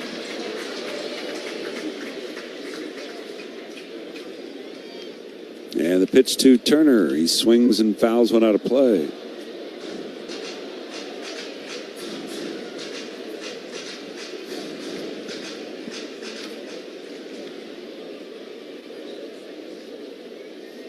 Here's the 0-1 to Turner, and that's outside. Turner has walked and singled. He has scored twice, so he's now crossed home plate 6 times in this series. Here's the windup and the 1-1, and it's down and in. Like you said, only 1 at bat and 2 innings of play in the first game after getting hit.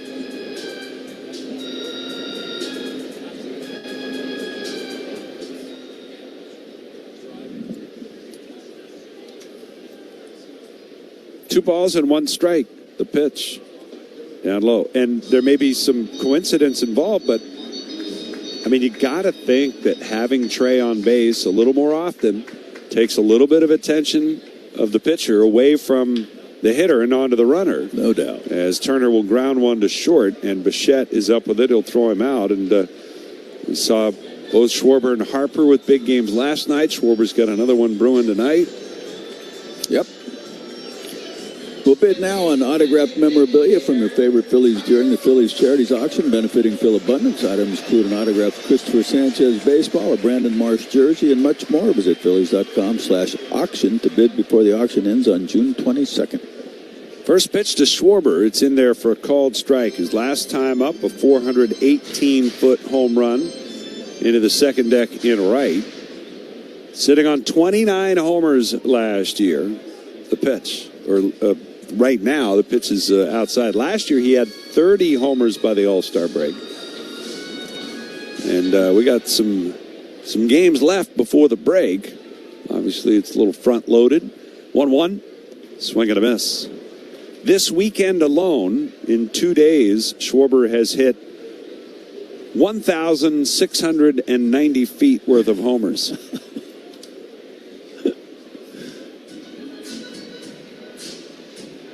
It's remarkable. Peterson ahead in the count on him. 1-2 the count. And the lefty deals, and the pitch swung on and missed. He got him fastball. And Schwarber strikes out. Fifth strikeout of the night for David Peterson. 1-2-3 inning again for the lefty. We're going to the fifth. It's 5-1 Phillies.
This Father's Day, join Major League Baseball in the fight against prostate cancer by learning more about prostate health and ways you can support. Visit MLBtogether.com/Father's Day to learn more.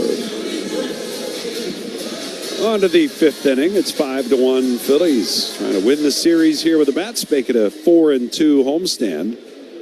Back-to-back series wins against divisional opponents. Miami earlier in the week, Mets here on the weekend. Little ways to go yet in this one, as it'll be the bottom third here against Wheeler. First pitch to Brett Beatty is in for a strike. 0-1 the count. Beatty, who popped out to the third baseman his first time up. Here's the pitch. And he takes it down low. 1-1 the count. 221 hitter coming into play tonight with only 3 homers. He had 18 a year ago. Right. 1-1 on the way. And that's down low. Kind of looking at it and just go, what happened to this offense? Obviously, they made some deals in the offseason, and it seems like, at this point, very few of them have turned out in their favor. 2-1. Swing and a miss. The swap of Simeon and Nimmo hasn't really borne fruit. Obviously, the loss of Pete Alonso to free agency. Here's the 2-2 pitch. And that's a called third strike on the inside corner. And that's strikeout number 5 for Zach. They pick up Polanco. He's hurt. Yeah. Luis Robert Jr., he's hurt. Designated hitter Francisco Alvarez. Francisco Alvarez, the catcher. He's been in and out of the lineup a few times now. Yep. A couple of different injuries. Wheeler delivers to him. And it's a breaking ball that's in for a strike. he was bailing. Yeah, he was walking out of the box.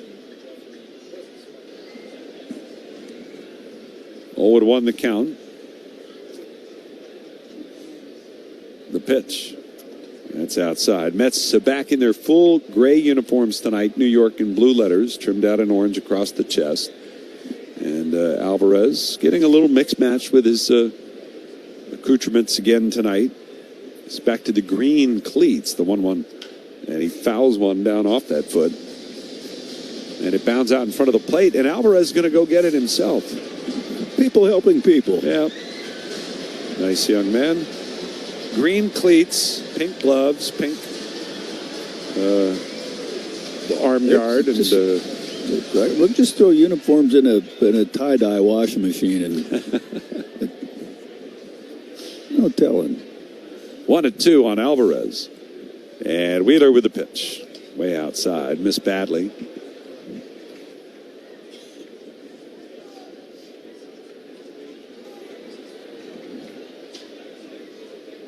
Two balls, 2 strikes. And the pitch. Strike 3 called. Outside corner. Got him looking. Alvarez standing and staring off into the distance. He'll turn and head back to the dugout. Back-to-back strikeouts. Both looking. Little two-seamer. Back to the edge. First 3 strikeouts for Zach were swinging. The last 3 have been looking. That's a perfect pitch. Yeah. Here is Luis Torrens, the catcher. He struck out his first time up. Wheeler's pitch to him. He takes. It's up high.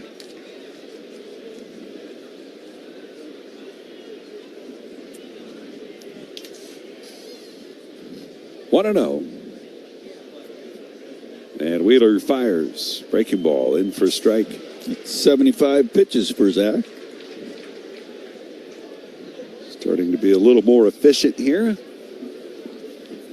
And time called by the catcher.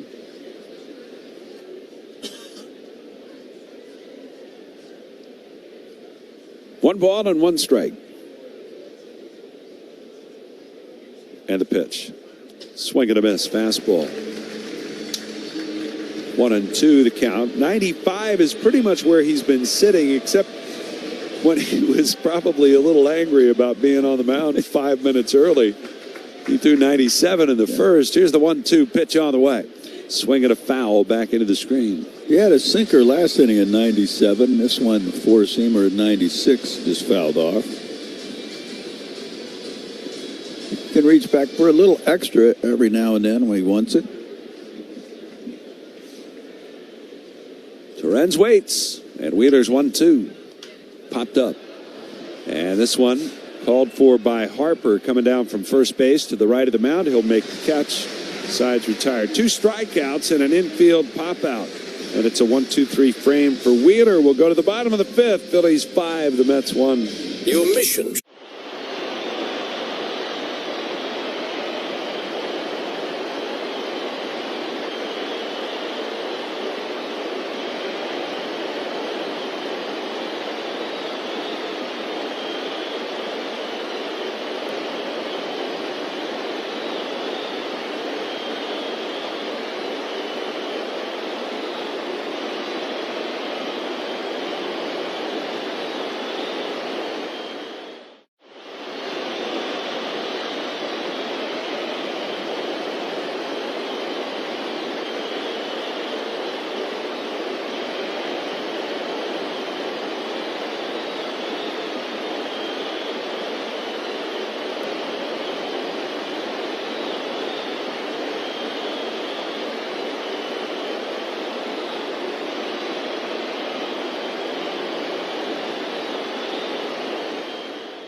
Time for the Citizen Stats leader.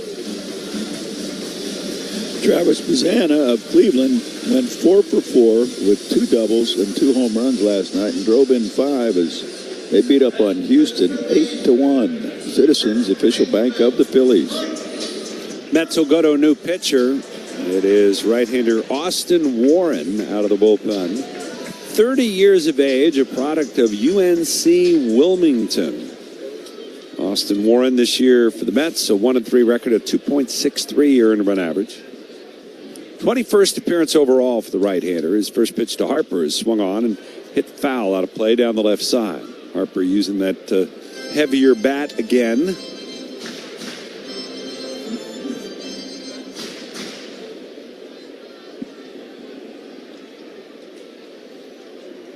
Won the count. And Warren deals in the pitch. It's up high. Warren with a lot of sweepers. He's mostly breaking balls. 50% of the time he'll throw that sweeper. Man. 1-1 pitch. And it's outside. His fastball runs at about 94 on average. Throws 1% changeup, so you can kind of eliminate that. Here's the 2-1 pitch, and that's outside. Backdoor sweeper, didn't get to the edge. And full of cutters. Harper with a strikeout and a double in his 2 plate appearances tonight. Warren steps, kicks, and a 3-1. Harper blasts it. Right field, it's on its way, and the heavy bat delivers again. Bryce Harper with a laser homer into the lower seats in right. Number 17 on the season. And it's 6-1 Phillies. What took him so long is my only question, to get to that big bat.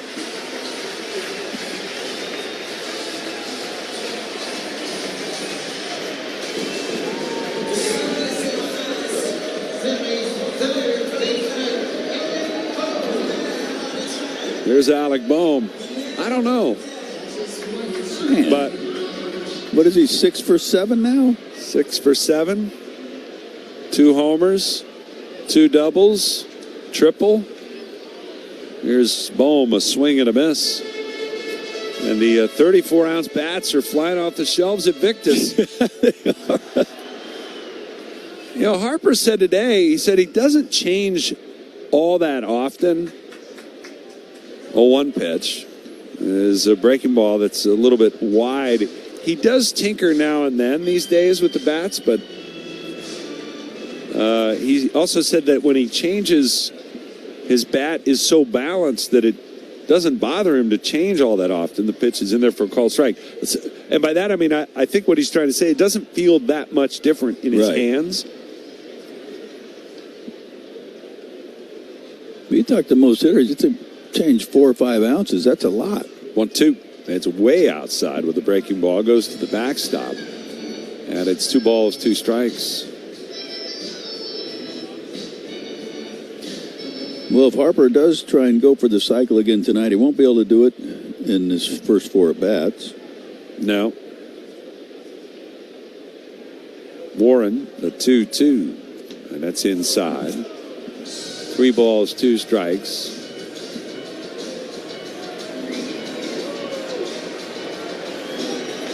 Phillies clubhouse man Phil Sheridan talked to him last night, said, hey, do I need to order more of those? And he said, yes, you do. 3-2. That's a way up and in. Buzzed the tower. Boehm is able to get out of the way. But a 95-mile-an-hour sinker up around his neck. And he'll head to first with a walk. Yeah, we see his hand, his wrist just got underneath that, and that's what happens. That arm drags behind, you get under the ball, and that's usually where it ends up.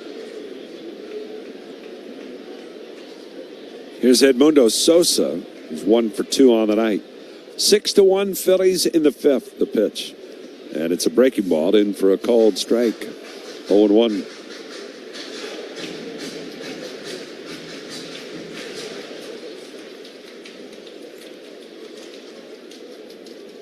Warren, the pitch. Swing and a miss. Pretty vicious cut there by Edmundo. I'll say.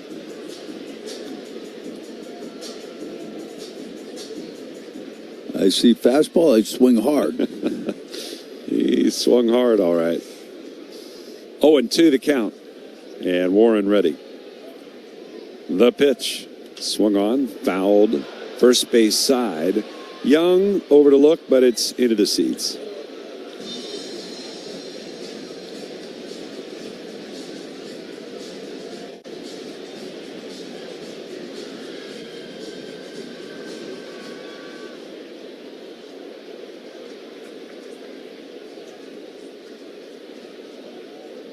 Oh, 0-2 again on Sosa. And a pitch. Swing and a miss. There's that sweeper.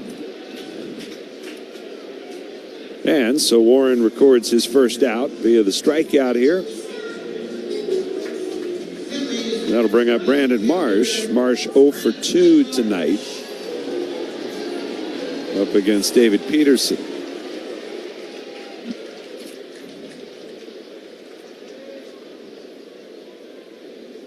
The pitch.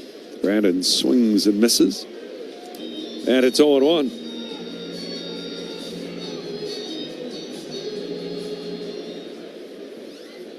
For those of you who didn't hear it, I really would love for you to be able to hear what Bryce Harper had to say after the game last night. The pitch is up and away. I found it to be a rather interesting quote. There's been so much talked about with Bryce in terms of, you know, his emotions or sometimes lack thereof on the field, right? The 1-1 pitch. And a breaking ball is in there for a called strike. And obviously he let some of those go when he was into third base with the triple last night to complete the cycle, threw his hands in the air, pumped a fist, you know, kind of fired up looking back at the dugout with his teammates. 1-2 on Marsh. Here's the pitch. Swing and a miss. High fastball got him. And Marsh is down on strikes with the second out. And he said, yeah, you know, I'm always kind of on to the next thing. I'm always on to the next thing. And he said, I'm chasing the ghost of myself, which is a rather thought-provoking comment really in and of itself. But he's just talking about the, I mean, this is a guy who's been expected to be, I mean, he's been a perfectionist since he was 10 years old. Right. As a swing and a miss at a sweeper. And he's been, you know, playing in another league since he was 10 years old. The 0-1, and it's a called strike.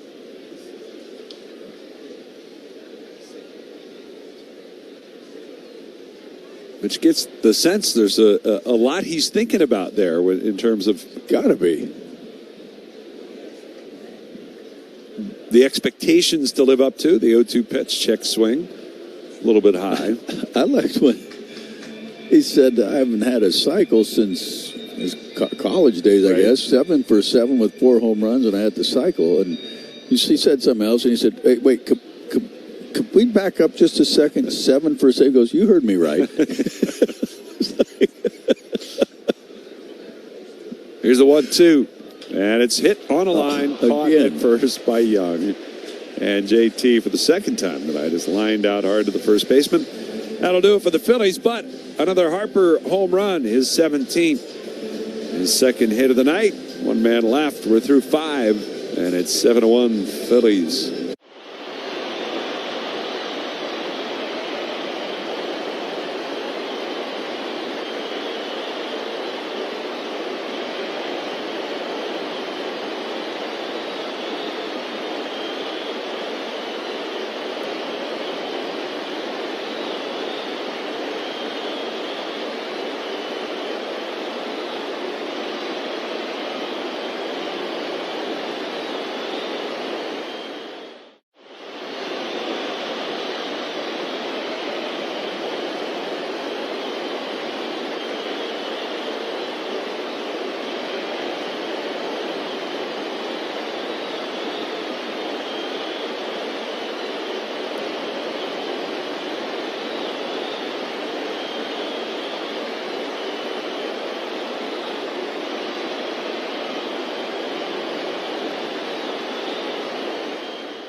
Time for the Chick-fil-A Nugget of the Game, June 21st, 1964. Hall of Fame right-handed pitcher Jim Bunning pitched the 7th perfect game in MLB history, defeating the New York Mets 6-0 in the first game of the doubleheader at Shea Stadium. The legendary outing occurred on Father's Day and was the first perfect game in the National League in 84 years. 6-1, Phillies lead it to start the 6th. Top of the order, Carson Benj, the batter. He's responsible for the only run on the board for the Mets. And his first pitch to him is a breaking ball. He swings over the top. 0-1. Benj with a home run. Opposite field, down the left field line back in the 3rd inning. 0-1 the count. Here's the pitch. And that one's down low. Other than that, 3 singles for the Mets. And that is the total of their offense.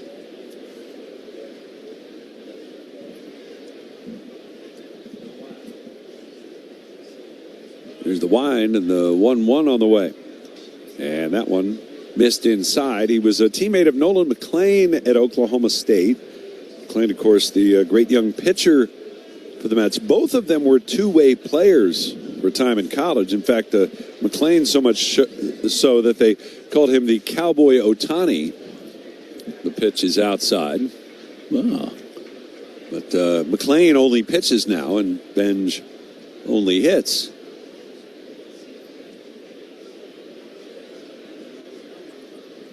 Here's the windup and a 3-1. Check swing roller, third base side. Benj, though, playfully likes to say that he's still a better pitcher than Nolan McLean. That's easy to say when you don't have to take the mound anymore. 19th player taken in the 2024 draft. And a home run in his very first Major League at-bat this year. Wheeler into the windup. And the righty's 3-2. Breaking ball fouled off. Well, he didn't cut down much on that act. Had a breaking ball, a curveball, and almost came out of his shoes. I think partly because he was fooled so badly.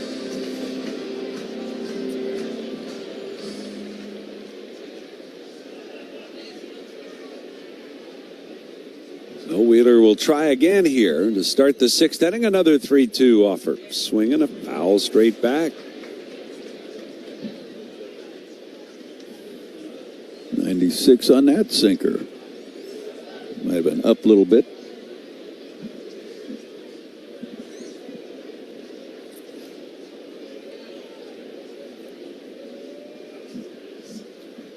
Three-two. Breaking ball. That missed outside. It's ball 4. So there's the first walk of the game. And we mentioned that Wheeler had walked 3 in his last start. And that was a big source of frustration for him in that start. So the leadoff man is on as the Mets try to find a way back into this ballgame. Phillies leading it 6-1. Here's Bo Bichette, who's 0 for 2 tonight with a strikeout and a ground out. Wheeler out of the stretch, and the pitch to Bichette is over at the knees. It's a called strike. 0-1.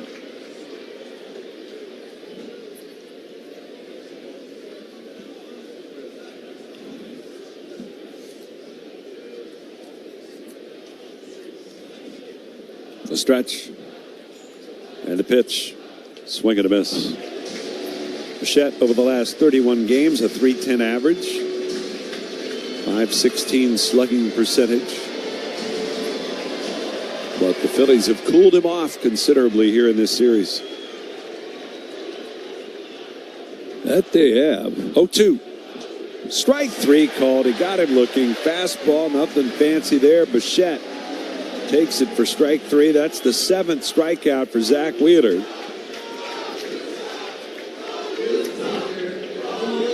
And the fans letting Bo Bichette hear it.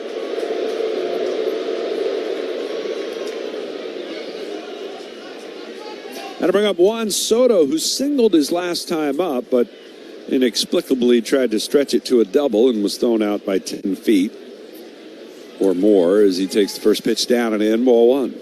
Yeah, Turner had plenty of time to take a break, grab a cup of coffee before Soto got to second base. 1-0 pitch. It's inside. It was actually one of those that can cause an infielder to get a little jumpy. He catches it, he's waiting, and then Trey lunges out for the tag rather than just wait, keeping the tag. Right. Yep. He went fishing for the tag. Yep. And it almost, the Mets thought there might be a little daylight there. They could review it, but he did get him. 2-0 pitch. Soto, a swing and a miss. 2-1. Turner shaded up the middle against Juan Soto. And Bohm off the line, outfield the other way.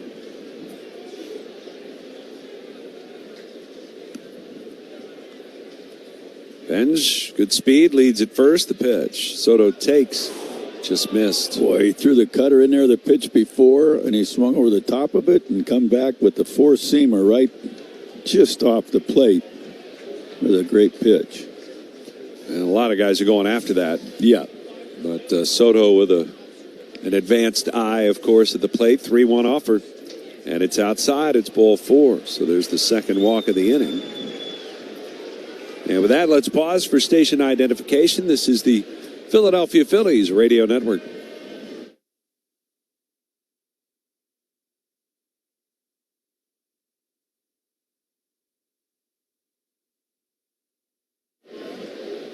With Larry Anderson, I'm Scott Fransky with you on this Sunday night. Mike Tuberosa is our engineer in the booth. Francisco Rojas back in our studios. And we bring you the Phillies and the Mets on this Sunday night, 6-1. Phils in front. Jared Young is the batter. He had a base hit back in the second. Wheeler out of the stretch, checks second base, and the pitch is way outside for ball 1. 95 pitches now for Zach Wheeler. And the Phillies are getting Jonathan Bolin loose. Wheeler trying to get through 6, but laboring here in this 6th inning. The 1-0. Breaking ball. That's in for a strike.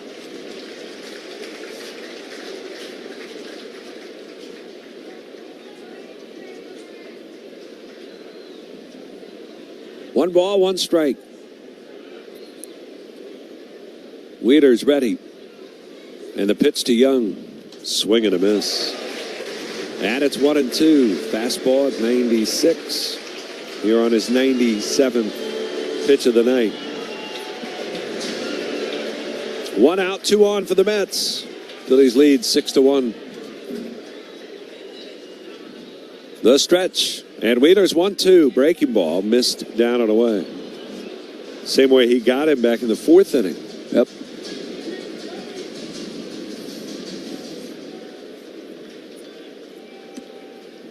Two balls, 2 strikes. Wheeler is set. Checks the lead runner. Here's the pitch. And it's a little bit high.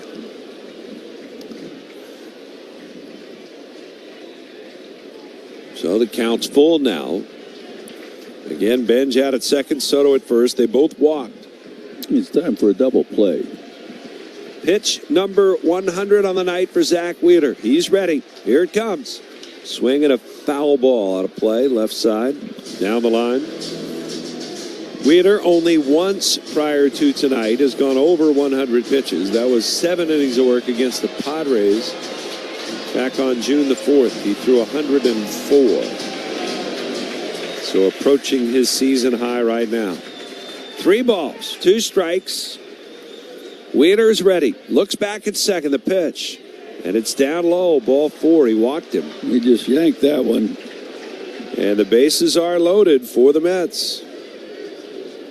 A.J. Ewing is coming up. Should be a good time for a mound visit, I think, to give Zach a little break. Well, I think they're going to pull him from the game. Oh. Here comes Don Mattingly. We'll see if he is indeed going to make the move here to Jonathan Bolin with Zach over 100 pitches. So far, there has been no signal by Mattingly as he arrives on the mound and puts an arm around the backside of Zach Wheeler and appears to be asking his ace if he wants to stay in there, how he feels. And he answered in the affirmative, and Wheeler will stay in this game.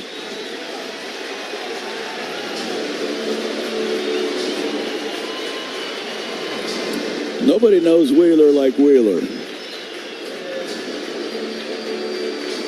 And I think you put it in his hands and trust your ace to, or one of your aces to let you know. Ewing, who had a base hit to right his first time up, grounded out to first back in the fourth. Tough guy to double up with his speed. Right. Bohm even with a bag at third base. Wheeler ready, the pitch. Ewing takes a breaking ball, strike called, challenge coming from the Mets center fielder. Pitch is called a strike, batter challenge. Going to be close.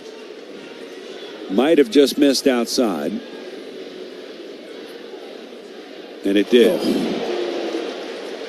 Ball is overturned. New York has one challenge remaining. Wow. 0.2 of an inch outside.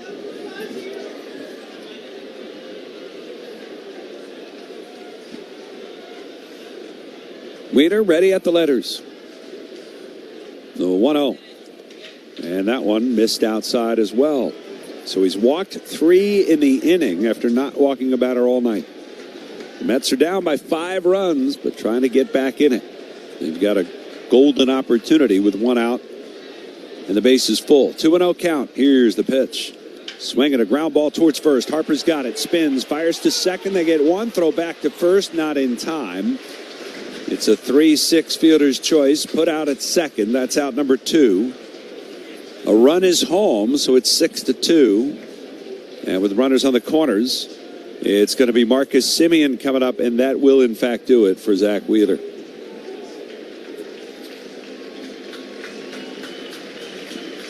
So that will be the end of the line for Wheeler at 103 pitches on the night.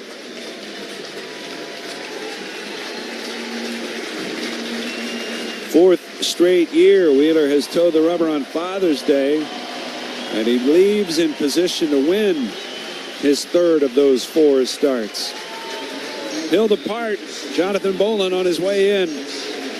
This pitching change brought to you by Penican Grass Seed, official partner of the Phillies grounds crew. We're back in a moment on the Phillies radio network.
Right-hander Jonathan Bolin is on in relief, 29-year-old from Arlington, Tennessee, just outside Memphis. And he's going to inherit a couple of base runners here.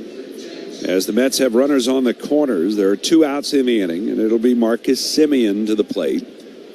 Semien is 0 for 2 tonight. And the first pitch to him is a breaking ball, and it's in for a strike. Boy, Adam Buckland again. Wheeler had him Buckland his last time up on a sweeper, first pitch. 0-1 the count. And the pitch. Swing and a miss. That's the kind of thing for a reliever, right? Coming into a game, you rely on your catcher who's seen that, has been watching that all night. No question. 0-2 the count. Bolden gets the jump, and the big righty's pitch. And he throws another breaking ball, and the third straight Semien will lay off of. Bolden, who recently has hit as high as 100 on the radar gun for the first time in his career. 1 ball, 2 strikes. And the pitch. Swing and a miss. Struck him out. High heat. And Semien goes down on strikes as Jonathan Bolden does the job to get the Phillies through the 6th. 1 run, no hits, 2 left. We'll head to the bottom of the 6th. It's 6-2 Phillies.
The Independence Blue Cross Player Spotlight is focused on Kyle Schwarber. He's the first player in the StatCast era since 2015 to hit multiple home runs at least 450 feet in the same inning. Independence Blue Cross. Learn more at ibx.com. Last night, Schwarber's 5th career 3-homer game. 4 such with the Phillies, the most in team history. Derek Hill leads off against the righty Austin Warren, who stays on the mound. Phillies leading at 6-2 now, after the Mets get a run without a hit in the top half of the inning. 1-0. Hill takes breaking ball. That's in for a strike. They leave Hill in the game here rather than going to a left-handed batter, as the Phillies, with a 4-run lead, will stay with the defense of Derek Hill. The Phillies do not appear ready to stay with the pitching of Jonathan Bolden, as they're getting Jose Alvarado loose, perhaps to pitch the 7th. Here's the 1-1, and it's up high, 2-1. I don't know. We got a lefty coming up, then Alvarez and Torrens, which they might pinch hit for, but I don't know why you don't want to. Can't send Bolden back out. 2-1. And it's looped out towards left center, out of the reach of Bo Bichette. It's a base hit. Might have broken that bat, but it's a base hit for Derek Hill, and he's aboard to start things here in the bottom of the 6th. Well, the Phillies headed to Washington for a 4-game series with the Nationals. Temps in the 80s for most of it. Maybe some spotty showers the next couple of days, but if you're looking for sunshine, visit St. Pete Clearwater, offering warm Gulf beaches year-round. Here comes Bryson Stott.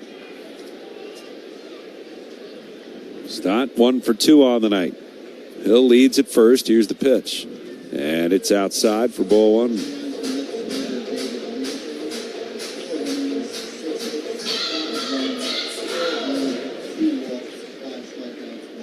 Derek Hill has 7 steals. He's also been caught 4 times. Most of that with the White Sox. The pitch. Stott takes. There's a strike called.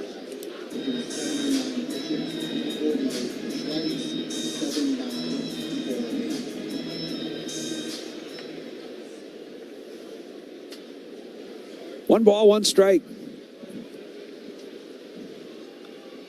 And the pitch swung on, fouled away to the left side. Derek Hill getting a pretty good lead out there. Got 7 bags stolen. Been caught 4 times.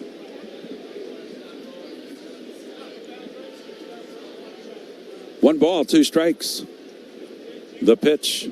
Swinging a comebacker to the mound. Warren's got it. Throws it to Bichette for 1 on to first. Double play. Warren almost let that go a little too soon. Yeah. Yep. But Bichette able to make the adjustment on that throw mid-flight.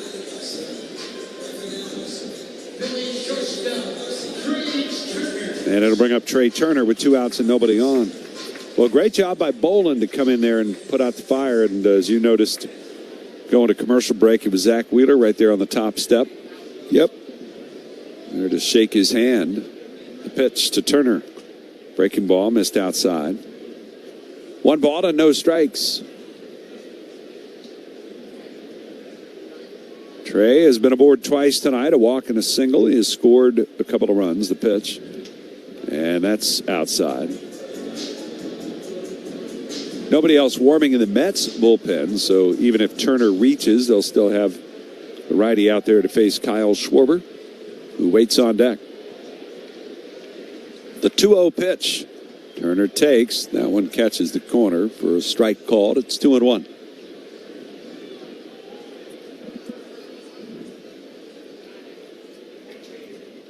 The righty with a 2-1 to Turner. And another breaking ball, and again it's in for a strike. I just like seeing Turner being a little more patient at the plate. 2-2. And it's outside. 3 balls, 2 strikes. Yeah, force a few more pitches. Guys see a little bit more. Yeah. Turner himself sees a lot more. I think it's helpful. The 3-2. And a swing and a bouncer to second. Easy play for Semien. He'll throw out Turner. And the Phillies are done here in their half of the 6th. No runs on a hit. Nobody left. And we'll go to the 7th tonight. Phillies 6 and the Mets 2.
Time for the PGW game summary. Well, Phil's got off to a good start in this one. Scored 2 in the first after 2 walks to start the first inning. And a couple of infield hits and an error by the Mets led to 2-2 runs. The second inning, Schwarber hit a Schwar bomb, a 3-run shot.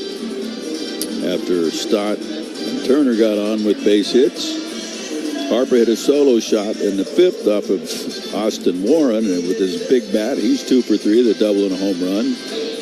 Scored another one in the bottom of the 5th, or that was Harper's, I'm sorry.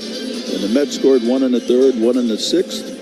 Make this a 6-2 ball game. Phillies going to the seventh inning. PGW fueling the future.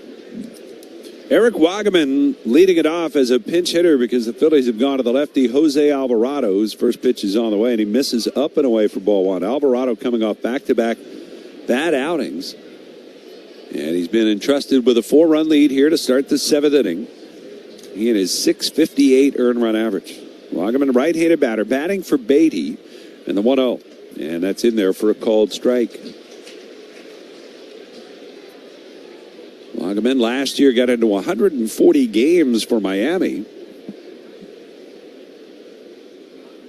1-1 the count, the pitch. Swing and a miss. He's been up and down a couple of times from AAA in the Mets organization this season.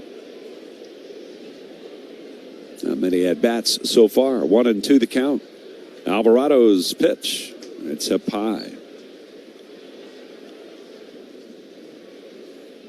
Wagaman, who went to a small college, Orange Coast College in Costa Mesa, California. His coach there was a man by the name of John Altobelli, who was one of those who died in the helicopter crash that took the life of Kobe Bryant. Oh, no. 2-2 pitch on the way. And it's down low. Two of Altobelli's former players, Wagaman and also David Morgan, a pitcher with the Padres, both made it to the major leagues. And they gave Altobelli a lot of credit for fostering that dream of theirs. The 3-2. And it's hit foul out of play, right side. Wonder if there's any relation to the Altobelli that managed for the Orioles in their minor league system. And I'm not sure if he made it to the major leagues. Might have been a coach in the major leagues. That I can't answer for you. Still 3-2. And Alvarado's pitch. Swing and a miss. Struck him out. Got him to chase a high fastball. Fortunately, that was not in the strike zone. Now Alvarado faces Francisco Alvarez, the DH.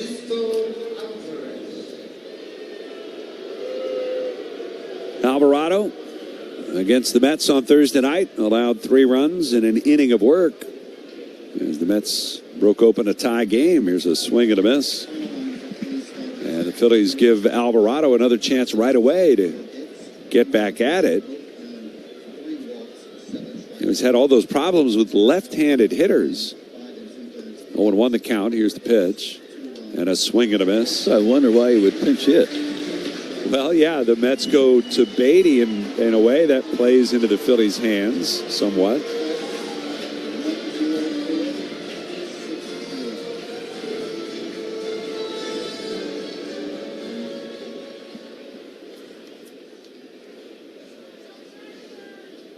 Oh, 0-2. Here's the pitch. Swung on, fouled away to the left side. Still 0-2.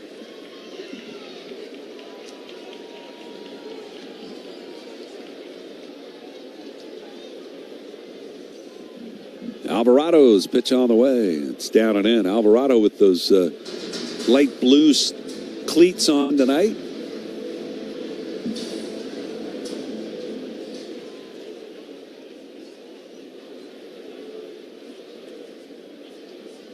The stretch. Here's the 1-2. Swing and a miss. He struck him out. There's a cutter.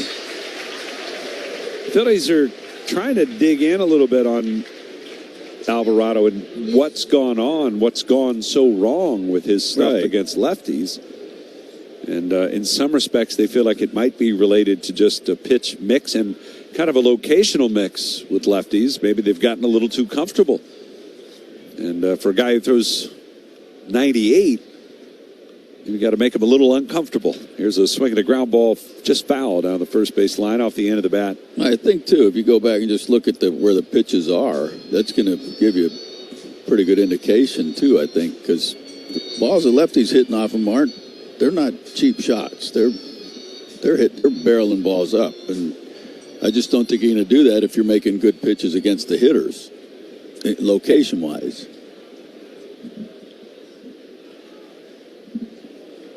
Oh, 0-1 the count. Torrens is 0 for 2. Alvarado steps off a moment. And he just stepped off again, and they all come running in towards the mound. JT will go to the hill as they want to avoid a pitch timer violation. And Alvarado with the glove covering the mouth as he and JT talk about what they want to go with here. And what was Stott in the... Well, Stott knows that the clock's running down. Oh, okay. And he knows they've got to make a mound visit or he'll get charged with the ball for stepping off again.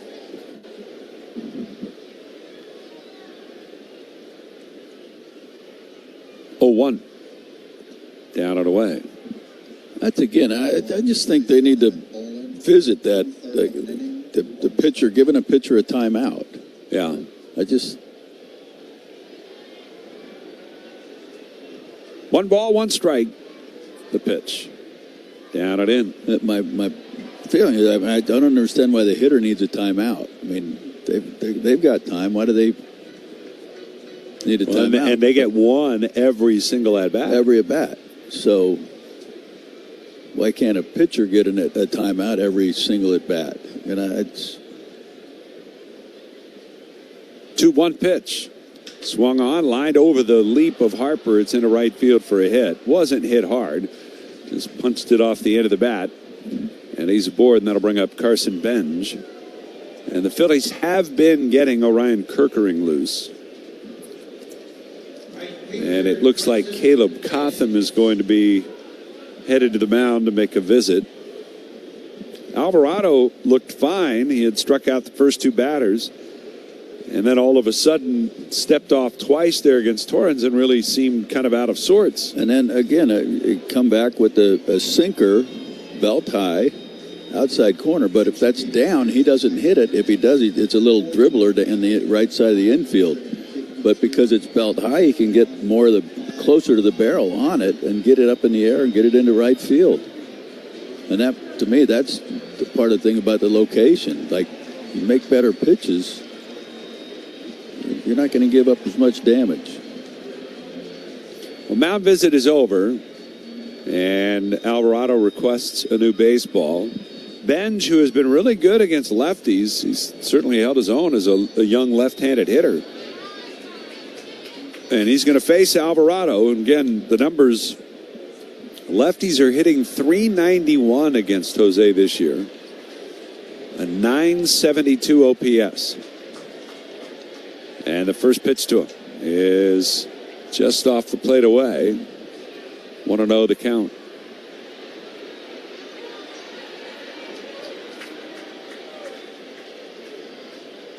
Runner on at first, short lead. The catcher Torrens. 1-0. And that one missed outside. It's 2-0. So now you've fallen behind 2-0.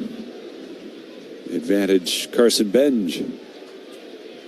Probably the last hitter for Alvarado either way. 2 outs. And the 2-0. That's in there for a strike. 2-1. In addition to the home run, Benj has walked and scored a run. So he has crossed the plate both times for the Mets tonight. There are only 2 runs. 2-1 offer. And it's down and away. Cutter missing badly with it. And it's 3 balls and a strike.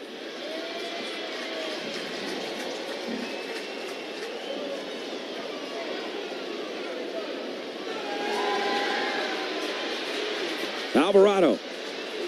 The 3-1 offer. Swinging a ground ball to second. Stott down to a knee. He's got it. Throws to first. Side's retired. No runs on a hit. 1 left. Alvarado, the scoreless 7th inning. Stretch time on this Sunday night in South Philly. It's the Phillies 6 and the Mets 2.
6-2, Phillies lead it here. Last of the 7th coming up for the Phillies and the Mets. And the Phillies headed to Washington the next 4 days. Pitching matchups mostly decided with the exception of tomorrow. The Phillies still listed as TBA. It sounds like they know what they're going to do. They're going to maybe get an opener out there, perhaps. Who knows? We'll see. Maybe there's some roster moves coming. It sounds like Kyle Backus is on the mend. He might be ready to be activated this week. Don Mattingly wouldn't say today whether or not tomorrow was the day for Kyle Backus, but he said, yes, likely in the series at Washington, Kyle Backus. Right. So we'll see what the Phillies decide to do. We know that Foster Griffin and his very comfortable shoes will be on the mound for the Nationals. He's having a great year. Foster Griffin is 7-2. Wow. We didn't know a whole lot about him, but a 3.32 ERA for Griffin. Tuesday, all these games are at 6:45, by the way. Tuesday, Jesus Luzardo against Zach Littell. Aaron Nola opposite Miles Michaelis, who's been a little resurgent here over the last month. And then the final game of that series, Christopher Sanchez against Cade Cavalli. Ooh, good. Thursday. Brooks Raley in for the Mets right now. Well, it wouldn't hurt to get a little more. No, it wouldn't. That wouldn't bother me at all. Raley, the third pitcher used by the Mets tonight. David Peterson went 4, giving up 4 earned runs on 6 hits. And Austin Warren, in 2 innings of work, allowed 1 run on a Harper home run. Harper will bat in this inning. It'll be Schwarber, Harper, and Bohm here against the lefty Raley.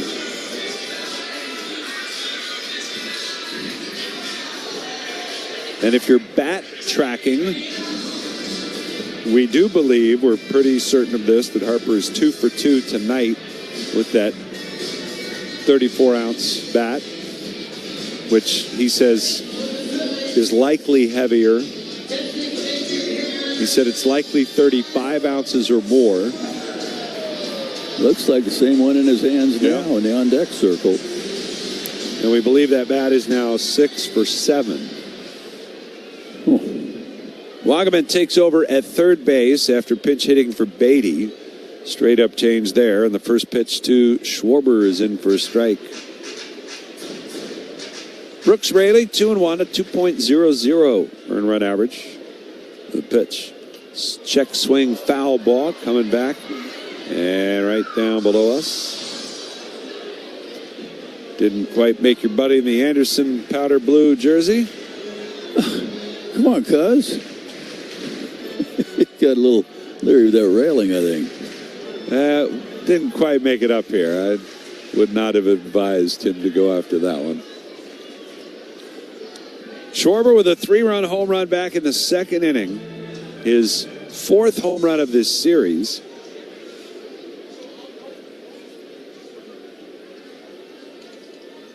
Raley into the wide of the 0-2. Hit sharply foul down the first base line. Brooks Raley has given up 2 homers this season. That is all, 1 to a righty, 1 to a lefty. But Schwarber is 0 for 9 lifetime against him. The pitch. Swing and a foul off the end of the bat.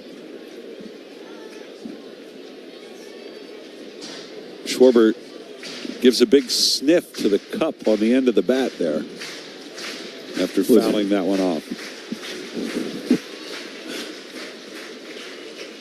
The 0-2. Swing at a roller, right side, fielded at first by Young. He'll take it himself, 3 unassisted.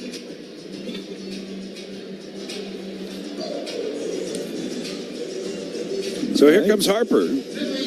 His first time up tonight, he used a different bat, and it looked like a specially designed bat, perhaps a Father's Day model, which he's been known to do. But then goes back to the big lumber, and he's doubled and homered. Here's the pitch. Swung on, fouled back. And that one coming right down below you, partner. What about you not leaning out? You're getting on your cousin, and you're the one not leaning out. The ball's way over there. I got no chance. Well, one pitch is fouled out of play to the left side. Now that's how it's done. quickly 0-2. Harper now looks back and did not have to take a timeout there. Raley ready, the 0-2 pitch. Fouled back. Harper, similar results. He's 1 for 8 lifetime against this left-hander.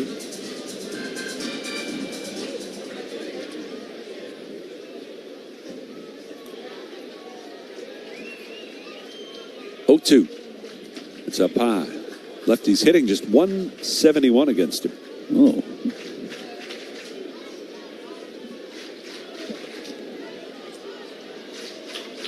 Raley, the wide of the 1-2. Breaking ball, fouled away.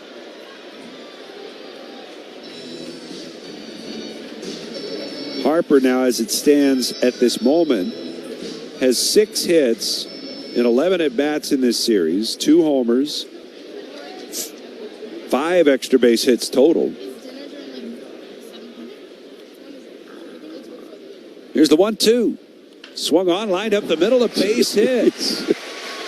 This bat is unbelievable. It better not ever break.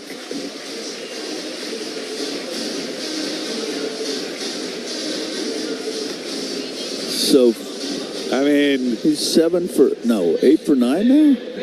No, 7 for 8. That'll bring up Alec Bohm. Bohm's been on base twice. Infield single in the first, walked in the 5th. First pitch to Bohm is a called strike.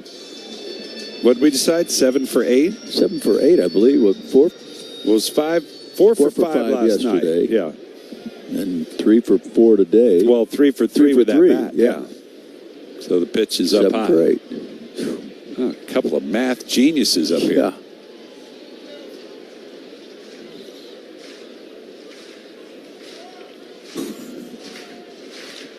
The pitch. Swung on, hit in the air center field, but playable. And Ewing over to his right is under it. He'll make the catch.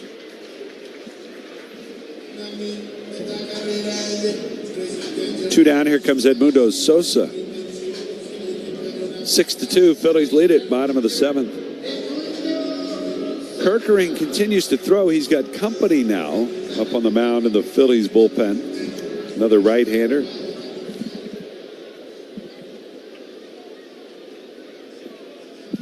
And the pitch to Sosa, swing and a dribbler foul down the third base line. I think that might be Seth Johnson, who's up alongside Kerkering. If the Phillies were to add to their lead, perhaps they would go that route instead. The pitch. Sosa, swing and a miss. Good changeup.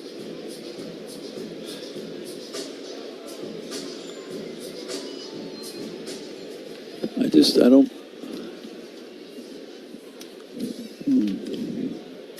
0-2. The pitch.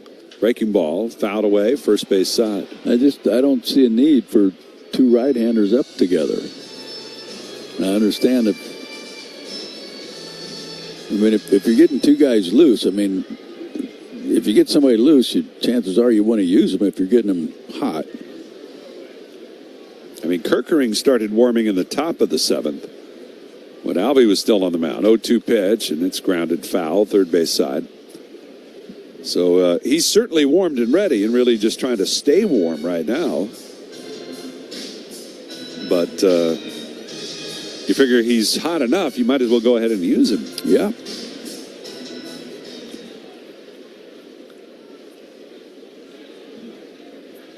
No balls, 2 strikes. And Raley steps off.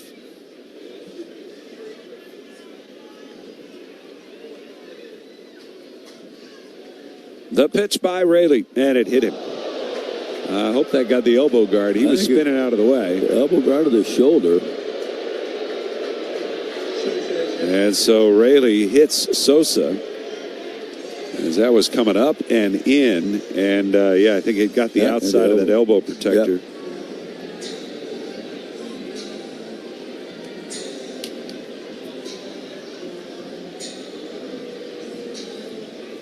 And so now Brandon Marsh, who's 0 for 3, and he's just 1 for 12 in this series. 1 for 12 with 6 strikeouts. So he's hit a little skid here. And Justin Crawford, who was likely going to replace Sosa anyways defensively, he will run for Edmundo at first.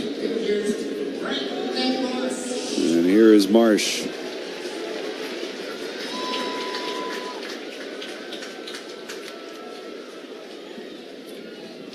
The pitch. Breaking ball, stays up and in. Almost got hit there again.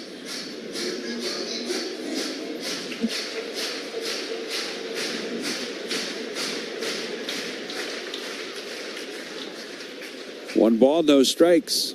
And the pitch swung on, hit in the air, center field, but Ewing's got it measured, moving to his left. He'll make the catch. And that will do it for the Phillies. No runs on a hit. 2 left by the Phils. We're through 7 innings tonight. It's the Phillies 6 and the Mets 2.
On to the 8th we go. Some changes for the Phillies. Justin Crawford, who ran for Edmundo Sosa, he stays in the game, goes to center field. Derek Hill has moved over to right field, and Brandon Marsh has moved from right field to left field. And also new pitcher on the mound for the Phillies. 4th of the night, it's right-hander Orion Kirkering. 6-2 Phillies lead it. Braves lost today 9-4 to the Brewers. As the Phillies try to gain some ground in the East with a series win here over the Mets. It'll be Bo Bichette leading it off against Kirkering here in the 8th. And the first pitch, swing and a miss. Cardinals 12, Kansas City 10. A wild one in KC. 0-1 the pitch. Breaking ball, that's in for a strike. Marlins 2, Giants 1 in Miami. Did you see that moment today? Rafael Devers didn't want to come out of the game. He was going to get lifted for a pinch runner in the 9th, and he was waving a finger back at the bench. 0-2 pitch is down and away. Wouldn't come out of the game. Really? The pinch runner, Austin Cox, went out there, was standing next to him at first base, and the umpire actually had to intervene and tell him to get off the base. Wow. 1 ball, 2 strikes. The pitch. Bichette swings, pops it up. And Harper underneath it into foul territory. He'll make the catch, and Bo Bichette 0 for 4 tonight and 1 for 12 in his first appearance here at Citizens Bank Park since not signing with the Phillies. Well, they weren't even close. Or they weren't even close, depending on who you believe. There's one away. Here comes Soto. Nationals fall to the Tampa Bay Rays 4-3 in St. Pete. Mets are 40-38 going into that series tomorrow.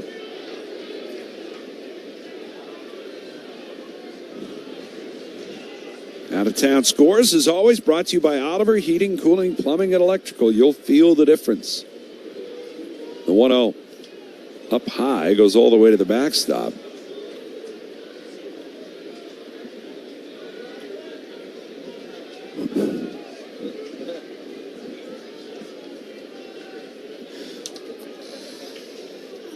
Two and 0 count. The pitch to Soto is down low. Phillies are going to need a massive bottom of the 8th inning to give Bryce Harper a chance to hit for the cycle again. Yeah. 3-0. And that's a called strike. It is just a triple short, which is usually the case. Yeah. No. We've got a ways to go. Yeah. The pitch Soto takes, that's a strike called over the outside corner. You know, the other way would be if it was a tie ball game and you went extras. I don't think we want to go there. I'm not interested. No. 3 balls, 2 strikes on Soto. Kerkering ready. Here's the pitch. Got him looking. Juan Soto down on strikes as Orion Kerkering gets the Mets slugger looking for the second out here in the 8th. You don't see that too often. That's for sure. So that'll bring up Jared Young. Kerkering assuming the 8th inning now with Brad Keller on the shelf, and it's going to be a good, clean 8th inning. 2 Hopper hit the second. Stott's got it, flips to first. 1, 2, 3 go the Mets against Orion Kerkering here in the 8th. We'll head to the bottom of the 8th. Phillies lead it 6-2.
This copyrighted broadcast presented by authority of the Philadelphia Phillies may not be reproduced or retransmitted in any form. Any accounts and descriptions of this game may not be disseminated without the express written consent of the Phillies. Phillies, who have a 6-2 lead here as they go to the bottom of the 8th inning. Mets are going to go with A.J. Minter. A.J. Minter, who coming back from injury, hasn't pitched a whole lot, but when healthy, he's been really, really good, unscored upon to this point. JT Realmuto will lead off against him. Again, Phillies have led since the bottom of the first. They got 2 runs in the first inning without hitting a ball out of the infield. Big Kyle Schwarber home run in the second. And the pitch to Realmuto is up high. Harper with another home run tonight. 3 more hits. He's a triple shy of the cycle.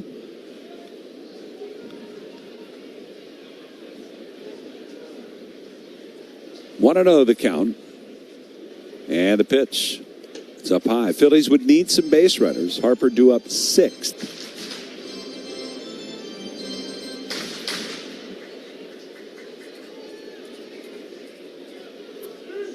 Two balls, no strikes. The pitch. And JT takes, and that's in for a called strike. JT Realmuto tonight is 0 for 3, is twice lined out to first.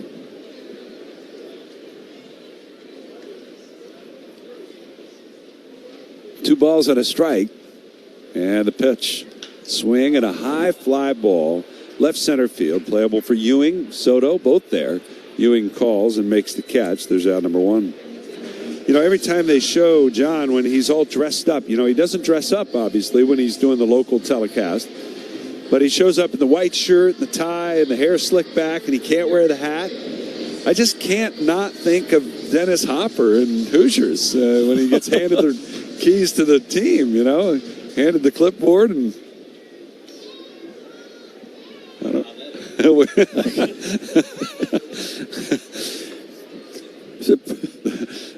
Here's Derek Hill. He takes up high. Pretty good chance you hand him the clipboard. He'll lose it or put it away somewhere in the refrigerator and forget where he put it. There's a pretty good chance. Minter ready with a 1-0 to Hill. And it's the strike over the outside corner. Derek Hill 1 for 3 tonight. Friday, he couldn't find his phone. And I was like, where'd you... Or Thursday, where did... I said, I'll ring your phone. And so I rang his phone, and he said, well, the ringer's probably off. Here's the 1-1. Hill swings and hits one in the air to left, but Soto is there. 3 steps to his left. He'll make the catch. There's the second out. And so I rang it, thinking maybe at least feel or hear the vibration or something. But so he grabs his backpack off the ground and starts going through that, and it's not there. Then he opens the refrigerator. In the office? In the office. I'm like, what are you doing? I said, I was looking for my phone. Like, you know you're in the refrigerator, right? He goes, well, you never know.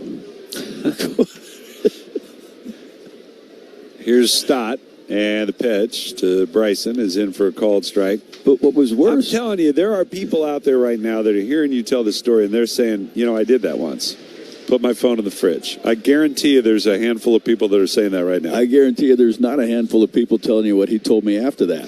Okay. The 0-1 is a high bouncer towards first. Young backs up. He's got it. A race to the bag at first, and Minter beats Stott there. I'll tell you. 3-1 put out. That'll do it for the Phillies, who go in order in the 8th. We go to the 9th. Phillies look to close it out. They lead the Mets 6-2.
going to the ninth inning. Before we get there, let's pause 10 seconds for station identification. This is the Philadelphia Phillies Radio Network.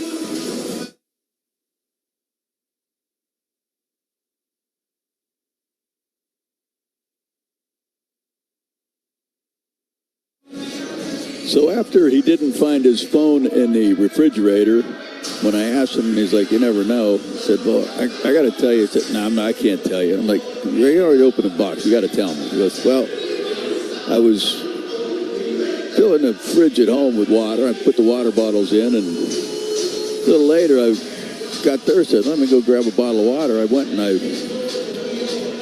opened the door to the washing machine. For your water? Well, that's what I wanted. Like, he went for water, but went to the washing machine. Apparently, yes. I think we have bigger problems on our hands, pal. Yeah. And that's why I don't think there's a handful of people that did that. At least I hope not.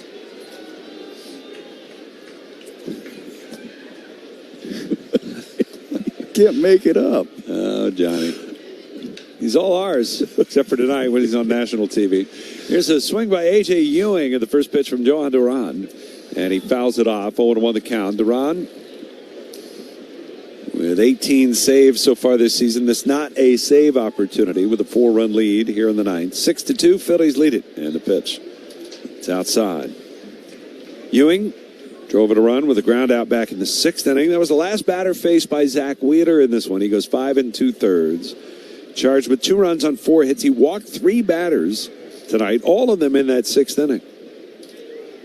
Here's the windup and the 1-1 swing and a little floater into center, and Crawford comes on, plays it on a bounce, and it's a leadoff hit for A.J. Ewing. So the Mets, who are in need of base runners, get one to start the inning. And that'll bring up the second baseman, Marcus Semien, who's 0 for 2 tonight. When Wheeler came out of the game, Semien batted with 2 men aboard. And Jonathan Bolin came on, and it was lights out rather quickly. Big time. Duran with the pitch. Check swing on a breaking ball, misses down and away.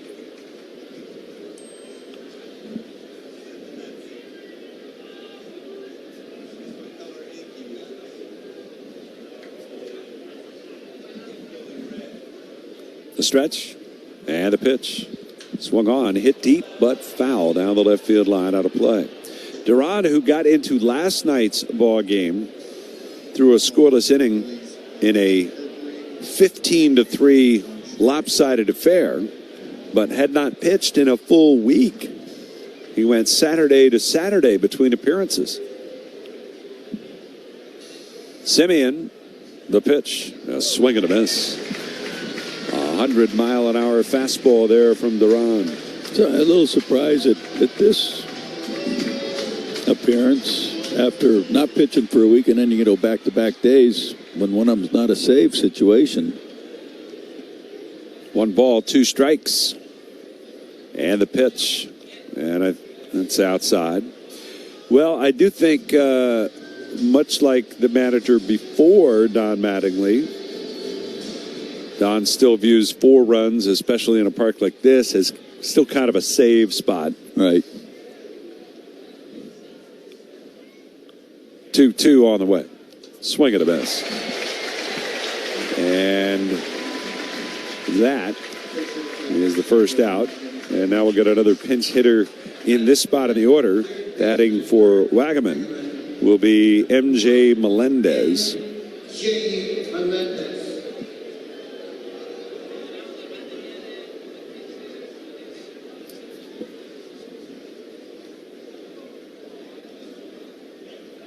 Melendez climbs into the box from the left side.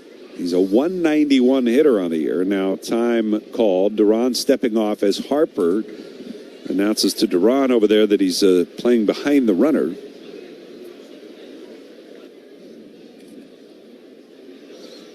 And so Ewing will be off with a pitch. And there he goes. The pitch swung on and missed. Phil's not worried about Ewing at all. So that'll be defensive indifference.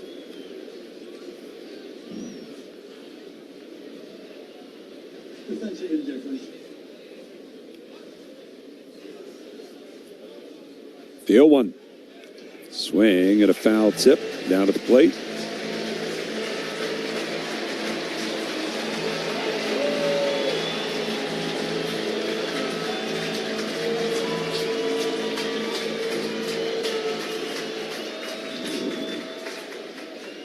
No balls, 2 strikes. Duran ready. And the pitch. And it's up high.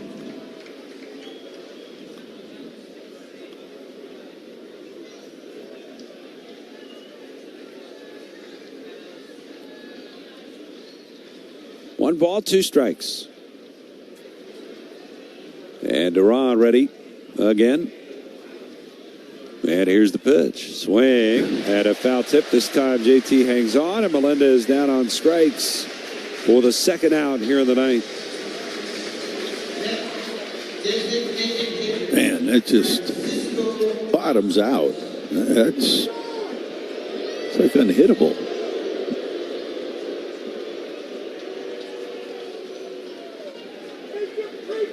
Francisco Alvarez, the last hope for the Mets here in the ninth. 6-2, Phillies leading. And the pitch on the way. It's swung on and missed. Mets taking the first game of the series, but the Phillies end up winning the series. They have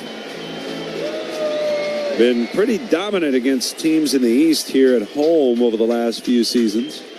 They've only lost 2 divisional series at home since the start of 2024. The pitch swung on and missed. And both of them came to the Braves. Well, a crowd of better than 41,000 here on a Sunday night, Father's Day. And they're a strike away from seeing the Phillies win the series here over the Mets. No balls, 2 strikes. Duran ready. And the pitch. Swing and a miss. He struck him out.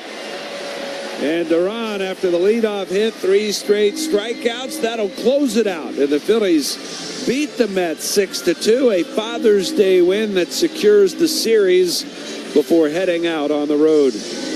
Well, just a great last couple of games for sure for the Phils. The offense came to life. Schwarber and Harper specifically, and Turner. And the Phils are on a roll. So Wheeler did a great job. Might have got a little tired there in the 6th inning with 3 walks in that top of the 6th. And that ended his night, but he was still certainly outstanding and held him to 2 runs, and the bullpen does the rest. Great job all the way around. Phillies get their 42nd win of the year. They're 6.5 back of Atlanta in the East. And they're on their way to Washington for the start of a 4-game set with the Nats. 6-2 the final. Phillies win it. Back with the totals and a recap for you right after this.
And welcome to Sunday night. Fielded by Beatty. He'll throw it wildly to first, and it'll get by Young. Turner's going to come home and score. Charging Bichette. Gloves. Throws. It's late. Sosa legs it out. Schwarber is home to score. Phillies have a 2-0 lead, and they haven't hit the ball out of the infield. High deep. On its way. Towering 3-run home run. Kyle Schwarber. He reaches the second deck again. Bryce Harper with a laser homer into the lower seats in right. Number 17 on the season. And the Phillies beat the Mets 6-2. A Father's Day win that secures the series before heading out on the road.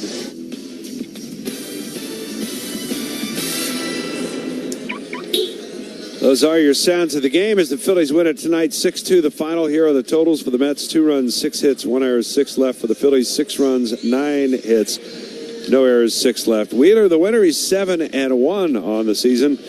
David Peterson takes the loss. He's 3-6. No save in the game. It took 2 hours and 45 minutes to play with a crowd of 41,552 on this Father's Day Sunday as the Phillies get the win.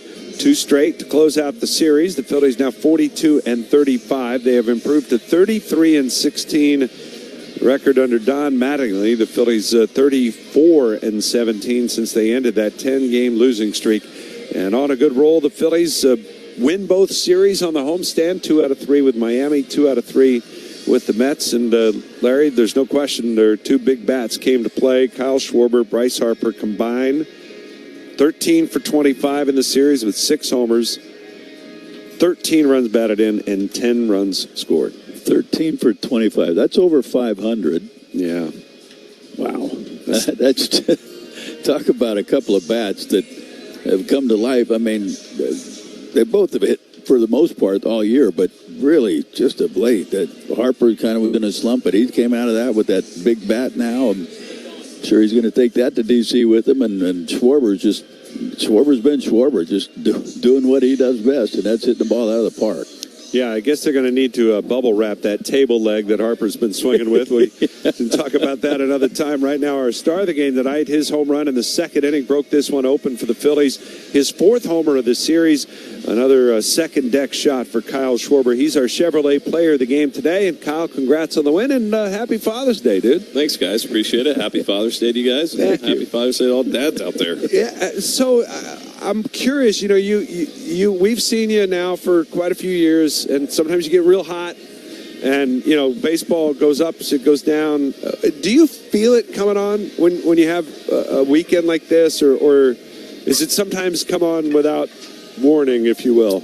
I think it can come on without warning. I think that's how it goes about most of the time. You know, I feel like just with what we do on a daily basis where, you know, we're down in the cage, we're grinding, and you're trying to stay consistent with things you're doing, obviously making the little adjustments to what you want to do. But, you know, it would be awesome to just be like, man, you know, yeah, I'm going deep, you know, tonight, whatever it is.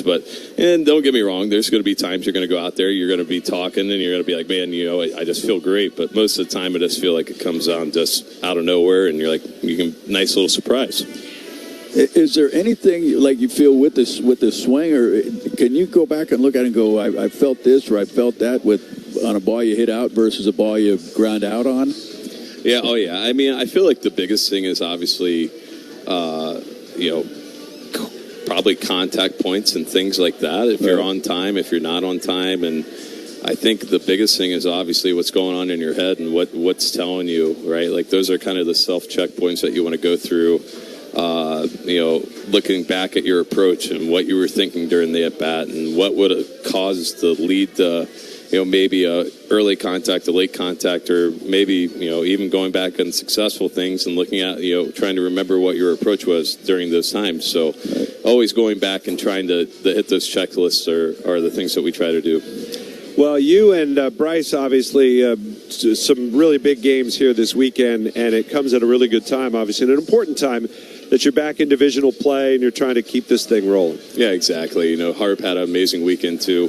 You know, unbelievable yesterday with the cycle, and then today, you know, triple away from the cycle again. But You told him I'm not scoring from first again for you, right? No, I would have been running my little butt off, but it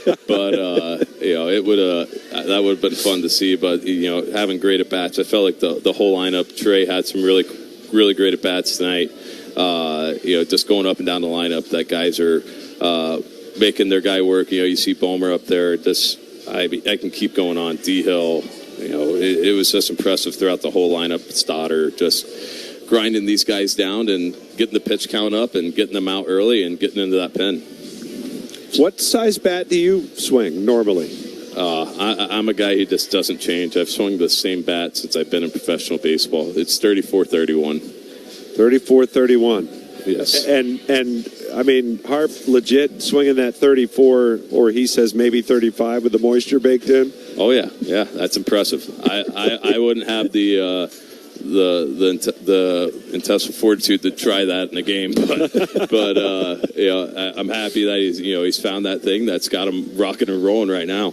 All right. Well, it is fun to see. Hope the kids took good care of you this morning. They did an unbelievable job. Made me nice breakfast. They made me some pancakes. They were really proud about that, and had wife made me some bacon and eggs. It was a nice morning with them.